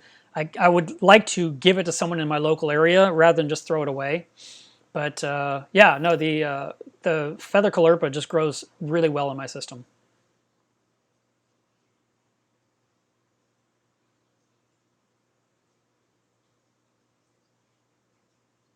All right. Okay, Max says, do you have any tips on dealing with clear small flatworms? They're about 1 millimeter in size. They've been resistant to 2.5 the recommended dose of flatworm exit in a separate container. It took 4 times to kill the flatworms. Usually the clear ones, I mean, these are climbing up the glass. They look like the one that's on my Critter ID that's called benign flatworms. Let me show it to you and you can tell me if that's the one. Where would I have it? Might be, I don't know where I have my flatworms at. I don't know if they're under worms. Yeah, here it is. All right. So I'll switch this real quick. So this is the benign flatworm. And it's just a little creature that just climbs up the glass. Those things, you'll see them for a few weeks and they just vanish. That's exactly what I'm talking about. If you're talking about this type of flatworm, that's one style. There's another kind out there called aeolids. They're more like the shape of a sesame seed or something. And those you may need to actually use a product or siphon them out. You can definitely siphon them out. That's the simplest, obviously, rather than using medication. If you can just siphon out these flatworms that bother you with some airline tubing, you'll limit how much water comes out and you'll just get them out of your tank. But in theory, those should just go away on their own. Usually in a matter of weeks, they just vanish.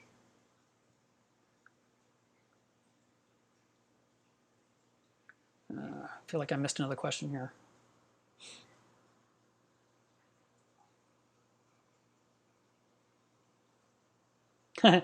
Odell says, do they have you doing finger walks up the wall? No, but they've been making me do the perp thing up against the corner.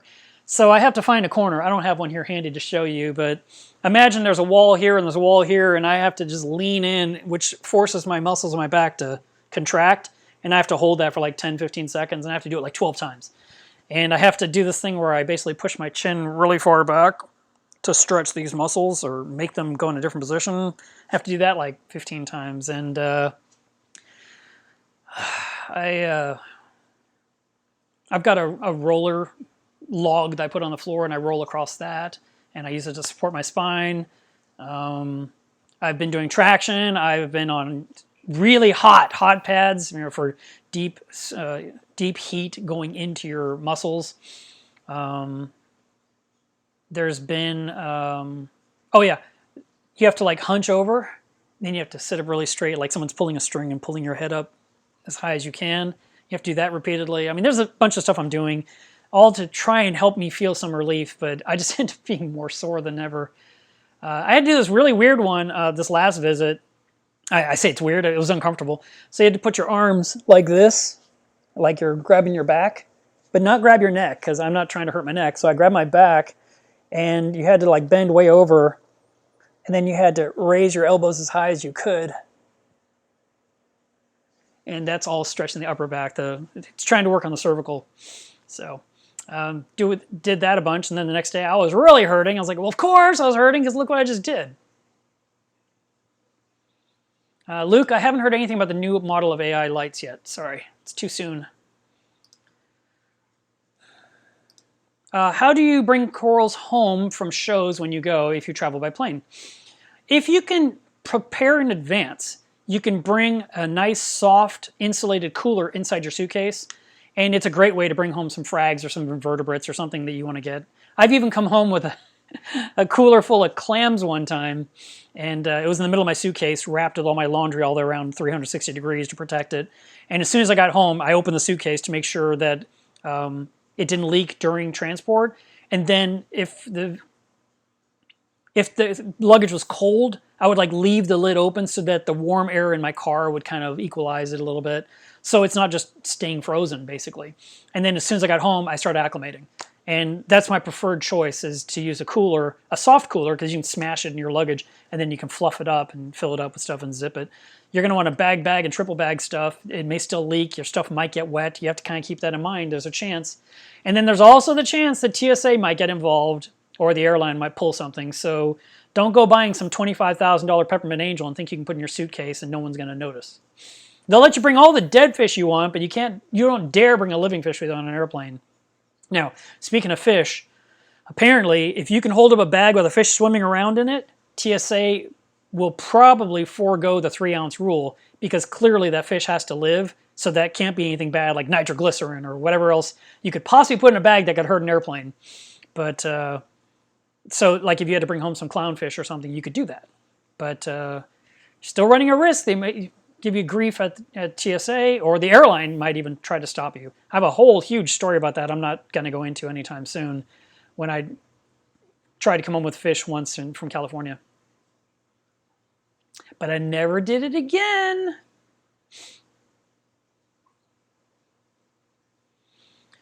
Nanofish says, what would cause zoas to shrink and disappear? I just checked my chemistry and it looks pretty good. The Duncans look awesome. The acans are happy, but my zoas are not good. I'm looking for zoa eating nudibranchs, and I'm not finding any. Well, it could be your salinity has gotten too high. It could be your alkalinity has changed. It could be the water is too clean, because zoanthids like dirty water. Your Duncans and your acans, they like cleaner water, and SPS like really clean water. So having a little bit of everything is kind of tricky. In my tank, I have some zoanthids here, not many, because it's a mixed reef, but it's mostly I mean, there's a lot of SPS in there. And so I only have some zoas. But these in the front, these are pallies, and these are pallies, and these are pallies. And then I had some other little zoas somewhere, but I think I've ignored them too long. I think they've evaporated.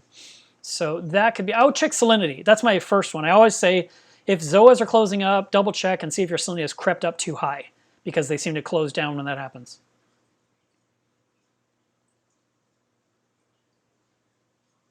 Reef Buster says, would using Bionic lessen the need for weekly water changes on a Nano? Or does the same regimen with water changes and dosing Bionic? Actually, you just dose Bionic every single day, no matter what, like clockwork. And you need to have someone do it when you travel. If you just stop dosing it for 2 or 3 days, that actually will cause a little chaos. So you need someone that's willing to pour that in, or you got to set it up with a doser where it's bulletproof and it just does it every single day, which is really amazing that we have these dosers to do that. That we can dose so little frequently with a Bluetooth-enabled dosing pump. I love that technology. God, we could have really used that a decade ago. But you can dose it. Now, you said weekly water changes. The rule of thumb is 25% once a month. So do you really need to do weekly water changes? Is there a reason why you're doing it? Is there something that you have controlled and it's why you like it? There are people that love doing water changes and they do it all the time, but that's really a freshwater thing, and it's not as pervasive. I mean, this tank's had 2 water changes in 2019. I might do a 3rd one.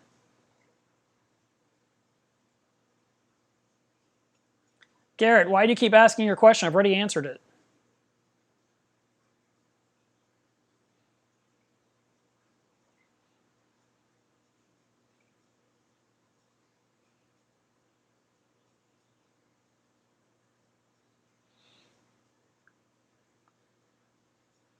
Brian says, do you have any tips on getting Goniopora to extend? Goniopora, if they're being irritated or if they're starving off, will be shrunk down really tight. They can, as a matter of fact, here's a follow-up question from the same person. I had it for 3 weeks. The clowns won't leave it alone. Well, there you go. Spaghetti worms, they could irritate it as well, but the clownfish pestering that coral, you're going to have to move that coral, or you're going to have to put it somewhere else. But yeah, if the clownfish keep messing with it, it could just shut down. If the coral can recover and get sturdy enough to handle the clownfish, you could end up having clownfish living in that coral and that coral thriving. It could work that way too. I've seen it. There was a guy who had a big red Gonioporas, gorgeous, and all he did was throw in flake food to feed that tank every single day. And that coral was thriving. I was so impressed. I was like, oh my God, no one can do this. How are you doing this? It was miraculous. And he had clownfish that were living in it.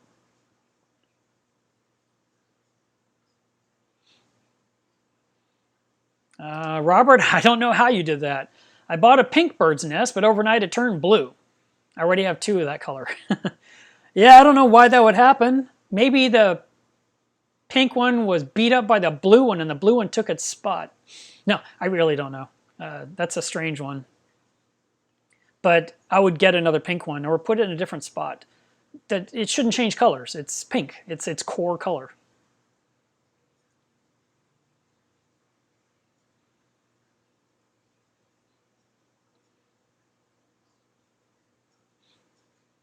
Hello, Mark D.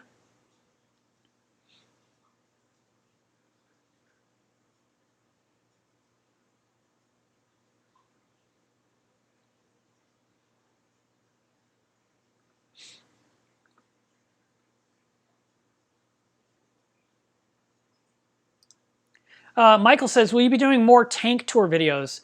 Actually, I've got a bunch of tanks I've visited this year that I'm going to be editing and releasing.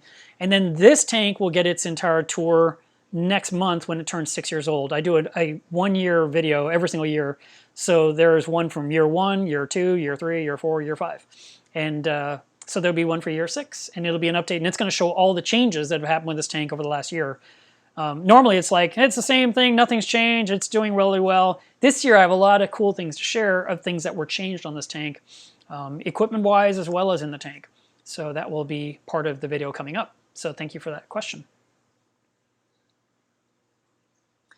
I don't know if this is Bill or if this is Wendy, but I just want to say you're very welcome and I'm glad it helps.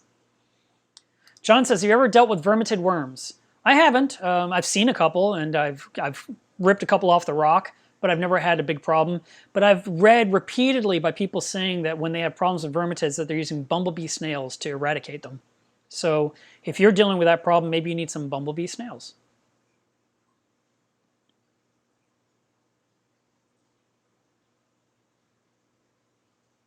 Oh, okay, gotcha. Yeah, that would be a good shirt. I like that idea. Malcop says, should I attempt to replace my skimmer with a algae turf scrubber on a 55-gallon tank? No. What you should do is keep the skimmer going and add an algae turf scrubber to see if it makes any difference with your tank. But the skimmer is very important. Don't remove it. Yeah, Mac, if it's aeolids, you're just going to need to siphon them out. That's easier than treating the tank. And you can remove them with turkey basters, airline tubing. You might even be able, I don't know, you might be able to use that vacuum attachment that VCA makes that fits on the MaxiJet and kind of just, you know, like you're raking and just kind of, but the aeolids, they come off of everything. So if they're on a coral, you can take the coral and you can dip it in something and they'll just flake off, and or you can shake it off in there and then put it back in your tank and kind of systematically get rid of these things and reduce their volume and then siphon out the last of them. But you're going to have to, I would say siphoning them out is the best method.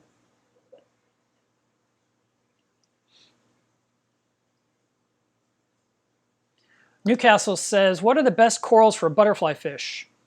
I don't know the purpose of your question. You're asking what corals to feed a butterfly fish, or the best corals that will live with a butterfly fish?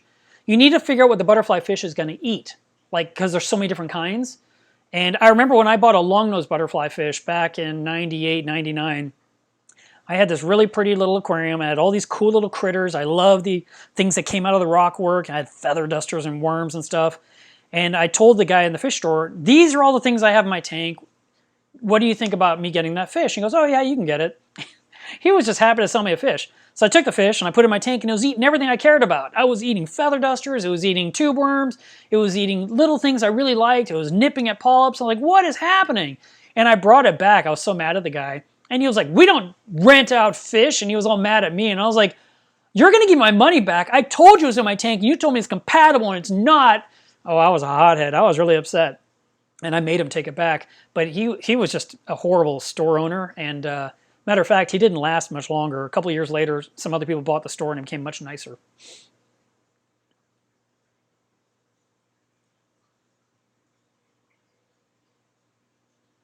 Hey, I'm near the end of the questions. I might be near the end of the stream. Daniel, I'm glad you got your order. I hope that it's everything you were hoping for. Even as I packed it up, I was like, I still see little tiny imperfections that drive me crazy, but the seams were perfect on that thing. So I hope it lasts you a good long time.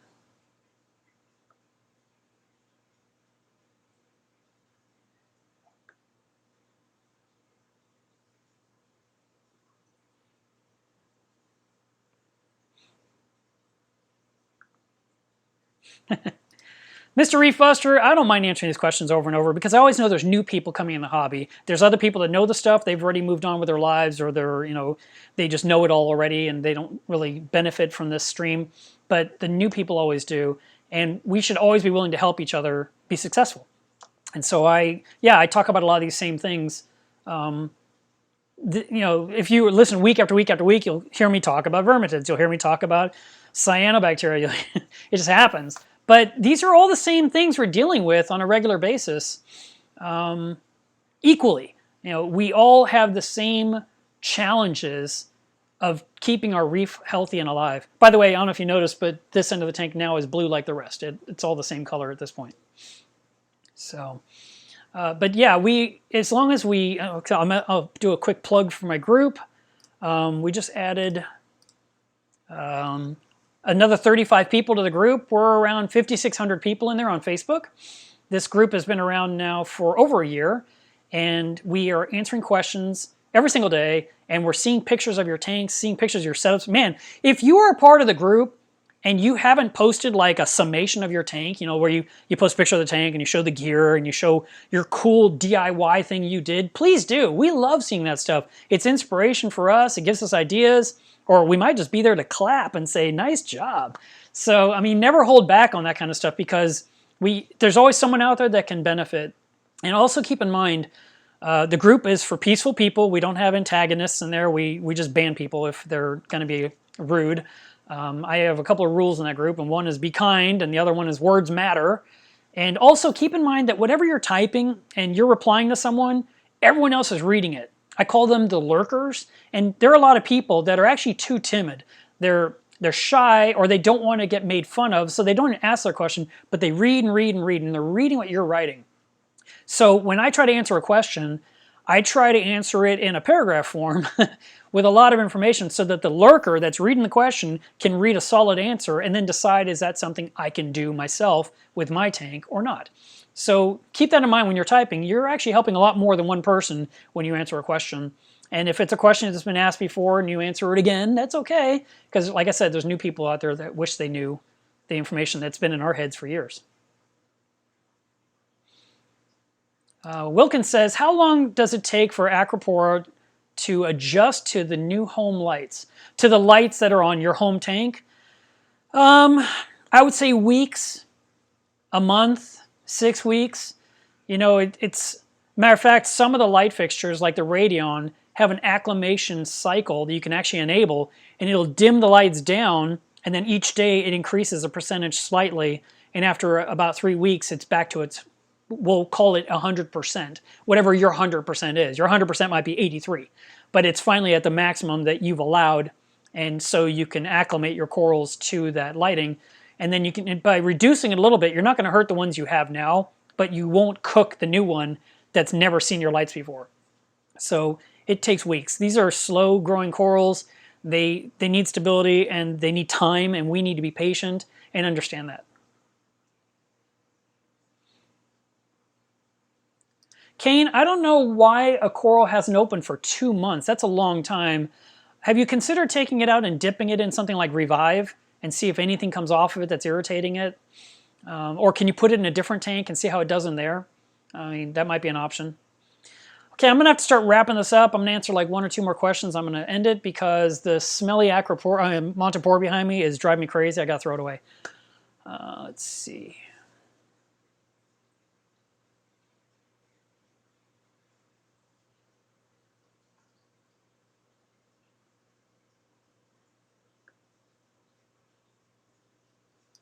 Thank you, Cliffy Poos.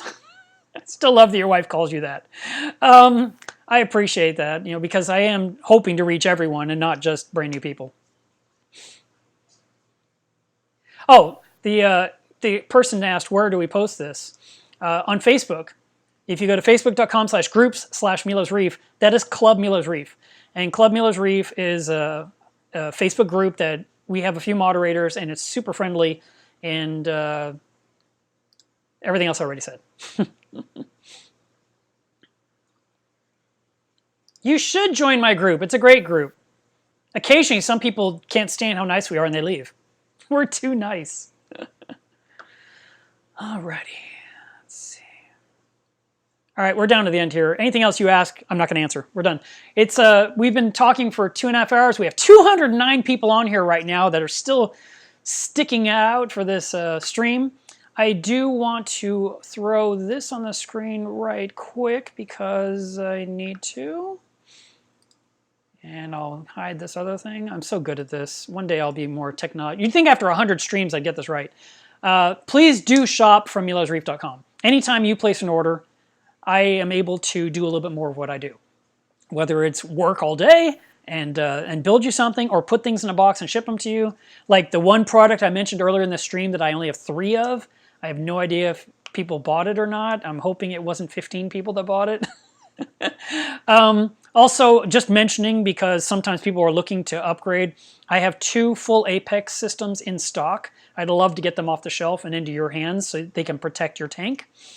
So if you're looking for an Apex controller, I have 2 of those available. And I ship out little tiny packages. Anytime I can give you better shipping than what my website charges, I will refund you the difference. So a lot of things people are buying lately are little items that I can ship for $6. And so if my website charges you $18, I'll give you $12 back. You know, I'm not trying to screw you on shipping. It's just the website is figuring FedEx ground, but I've discovered I can ship a lot of these smaller boxes to the post office for less money. But I can't put the option on the website because people will abuse it. So instead, I just offer the refund. Today's water test Saturday. Please do test your water. Please don't be that person that's like, I'll do it, and oh yeah, maybe I'll do it tomorrow. My tank looks fine. Don't think it looks fine. Test your water. Just find out what your numbers are. Knowing is half the battle. And once you know how your tank is doing, you can say, yeah, everything was fine. I knew it. Mark, leave me alone. That's fine. At least you tested your water. There are a lot of people that said, yeah, I haven't tested in a while. I'm like, but I remind you every week. How are you forgetting? So grab your test kits, grab some water, measure, and take some notes, post it in Club Mueller's Reef. Let's see your numbers. If you have any questions, we'll try to answer them. There's always someone out there that is doing what you're doing, and someone can chime in to assist. Thank you for tuning in for the 100th live stream. I really appreciate it, guys. And I'm going to end it here. I hope you have a great weekend, and there will not be there will not be a live stream next Saturday. Next Saturday is my club's bus tour where we drive from fish store to fish store. So I'll film some of that like I've done the last two, and I will not be online that day. So that's it. I hope you guys have a great weekend. Bye.